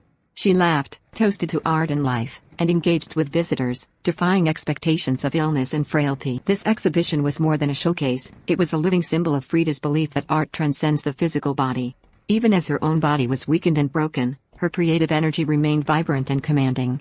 She challenged societal notions of disability and the artist's role, demonstrating that true artistry comes from the spirit as much as the hand. The critical reception of the show was overwhelmingly positive. Mexican intellectuals and art lovers recognized the depth and originality of her work, celebrating her as a national treasure. For many, this exhibition marked a turning point in the appreciation of Frida Kahlo's art within her homeland, elevating her status from a talented painter to a cultural icon. More poignantly, the exhibition was a personal victory. Despite years of medical crises and physical pain, Frida stood, or rather lay, at the center of the art world, in control of her narrative. It was a triumphant moment that underscored her philosophy, that life, no matter how painful or challenging, is to be embraced fully and creatively. The 1953 exhibition remains a landmark in art history, remembered not only for the works displayed but for the extraordinary courage of the artist herself. It encapsulates the essence of Frida Kahlo, her ability to confront suffering head-on and transform it into enduring beauty and meaning. Her presence at the exhibition sent a message that continues to resonate. Art is not just about creation but about survival, identity, and the unbreakable human spirit. Frida Kahlo's first solo show in Mexico was a celebration of all these truths, a final public act of the woman who lived her art, and her pain, with fearless honesty and grace. Death and everlasting legacy. In 1954, at the age of 47, Frida Kahlo passed away, a moment that marked the end of a life filled with extraordinary struggle and artistic brilliance. Yet, rather than fading into obscurity, Frida's legacy only grew stronger, spreading far beyond the borders of Mexico to become a global phenomenon. Today, she is remembered not merely as a painter but as a profound symbol of resilience, self-expression, cultural pride, and feminist strength. Frida's death came after years of physical suffering. The cumulative toll of her numerous surgeries, chronic pain, and deteriorating health eventually claimed her life. Yet, even in her final days, she remained fiercely committed to her art and her beliefs. Her passing left a void in the art world, but it also sparked a renewed interest in her life's work, a testament to the power and universality of her story. In the decades following her death, Frida's paintings found new audiences and deeper appreciation. Museums and galleries around the world began exhibiting her works, showcasing her distinctive style and emotional intensity. Her art resonated with people from diverse backgrounds, those who saw in her paintings a reflection of their own struggles, identities, and dreams. One of the reasons Frida's legacy endures is the raw honesty with which she portrayed her life's pain and passion. Unlike many artists who separate themselves from their work, Frida made her art an extension of her soul. Her self-portraits reveal not only her physical injuries but also her emotional landscape, including themes of love, loss, identity, and political conviction. This vulnerability, combined with her bold use of symbolism and Mexican folk art, made her paintings uniquely powerful and deeply relatable. Frida also became an enduring feminist icon. At a time when women artists were often marginalized, she asserted her identity unapologetically, embracing her flaws, her sexuality, and her complex emotions. Her defiance of traditional gender norms and her insistence on self-definition inspired generations of women to reclaim their voices and bodies. Her image, with her unibrow, mustache, and floral adornments, has become a global emblem of female empowerment and authenticity. Culturally, Frida is a symbol of Mexican pride and heritage. She celebrated indigenous traditions and clothing, making them central to her identity and her art. This celebration of Mexican culture resonated deeply during a time when the country was undergoing rapid modernization and cultural shifts. For many, she represents a bridge between the past and the present, honoring roots while confronting contemporary realities. Beyond art and culture, Frida Kahlo's story is one of human resilience. She endured unimaginable pain yet transformed that suffering into something beautiful and meaningful. Her life teaches us about the power of creativity to heal and the strength of the human spirit to persevere. This message continues to inspire artists, activists, and everyday people worldwide. Frida's legacy also lives on through countless books, films, and exhibitions that explore her life and art. She has become a subject of fascination not only for art historians but also for popular culture. Her image adorns everything from fashion to murals to tattoos, making her one of the most recognizable artists of the 20th century. In essence, Frida Kahlo transcended her time and circumstances to become a timeless icon. Her life and work remind us that even in the face of profound adversity, we can express our truths, challenge norms, and leave a lasting impact. Her story is a celebration of individuality, courage, and the enduring power of art to connect and transform. As we look back on her journey, from the spirited child in Coyoacan to the international symbol of strength and creativity, we see a woman who refused to be defined by her pain or her limits. Instead, Frida Kahlo chose to define herself through her art, her beliefs, and her unyielding spirit.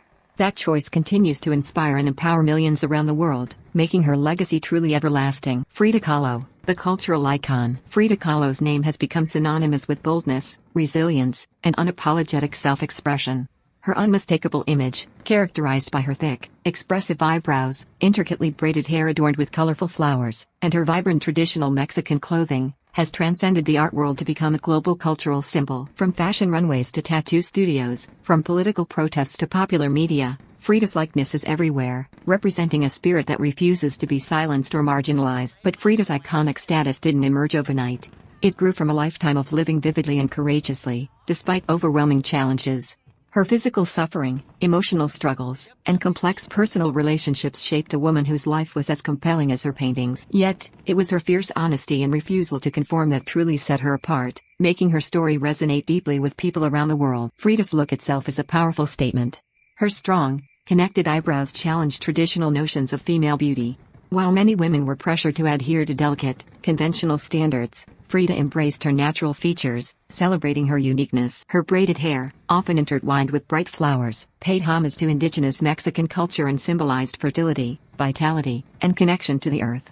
Her colorful Tehuana dresses were more than fashion choices, they were declarations of identity and cultural pride. Her image, repeated and reinterpreted countless times, has become a symbol of difference and authenticity. For many, Frida Kahlo stands for honesty, the courage to show one's true self, including the flaws and scars that society often tries to hide. She reminds us that beauty is not about perfection but about truth and resilience. In art, Frida's legacy continues to inspire generations. Her self-portraits remain some of the most recognizable and emotionally raw works in the modern art canon. Artists around the globe look to her as a model of how to turn personal pain into universal expression, how to blend cultural traditions with avant-garde techniques, and how to use art as a form of political and personal resistance. Beyond art, Frida has become a figure embraced by social movements worldwide. Feminists see her as a trailblazer who embodied female empowerment long before the term became widespread. Her life story encourages women to claim their strength, autonomy, and voice. LGBTQ+ communities also identify with Frida's fluid and complex identity, finding in her a symbol of breaking free from rigid societal norms. Frida's image is not only a fashion statement or a political symbol, it is also a reminder of human courage. Her life was marked by unimaginable physical pain and emotional hardship, yet she chose to live vividly, to love fiercely, and to create boldly. This unyielding spirit is what makes her unforgettable. In countless murals, posters, and cultural festivals, Frida's image continues to inspire new generations. She is a beacon for those who dare to be different, those who choose honesty over conformity, and those who find strength in vulnerability. Ultimately, Frida Kahlo's legacy is a celebration of life itself, in all its complexity, pain, and beauty. She shows us that a life well lived is one that embraces every aspect of our humanity. That is why, decades after her passing, she remains not just an artist remembered but a cultural icon beloved worldwide. Her story encourages us all to face life with bravery and authenticity, to find beauty in our scars, and to express our truths unapologetically. Frida Kahlo's life wasn't easy, but it was vivid, brave, and entirely her own. And that is what makes her truly unforgettable. Thanks for joining me on Thunga's Story Time as we explored the incredible life of Frida Kahlo, a true icon of strength, creativity, and fearless self-expression. Her story reminds us that even through pain and struggle, we can create something unforgettable. If you love this deep dive into Frida's world, don't forget to hit that subscribe button and ring the bell so you never miss a story that inspires, empowers, and surprises. Got a favorite story or figure you want me to cover? Drop it in the comments below. I'd love to hear from you. Until next time, keep embracing your own story with courage and heart.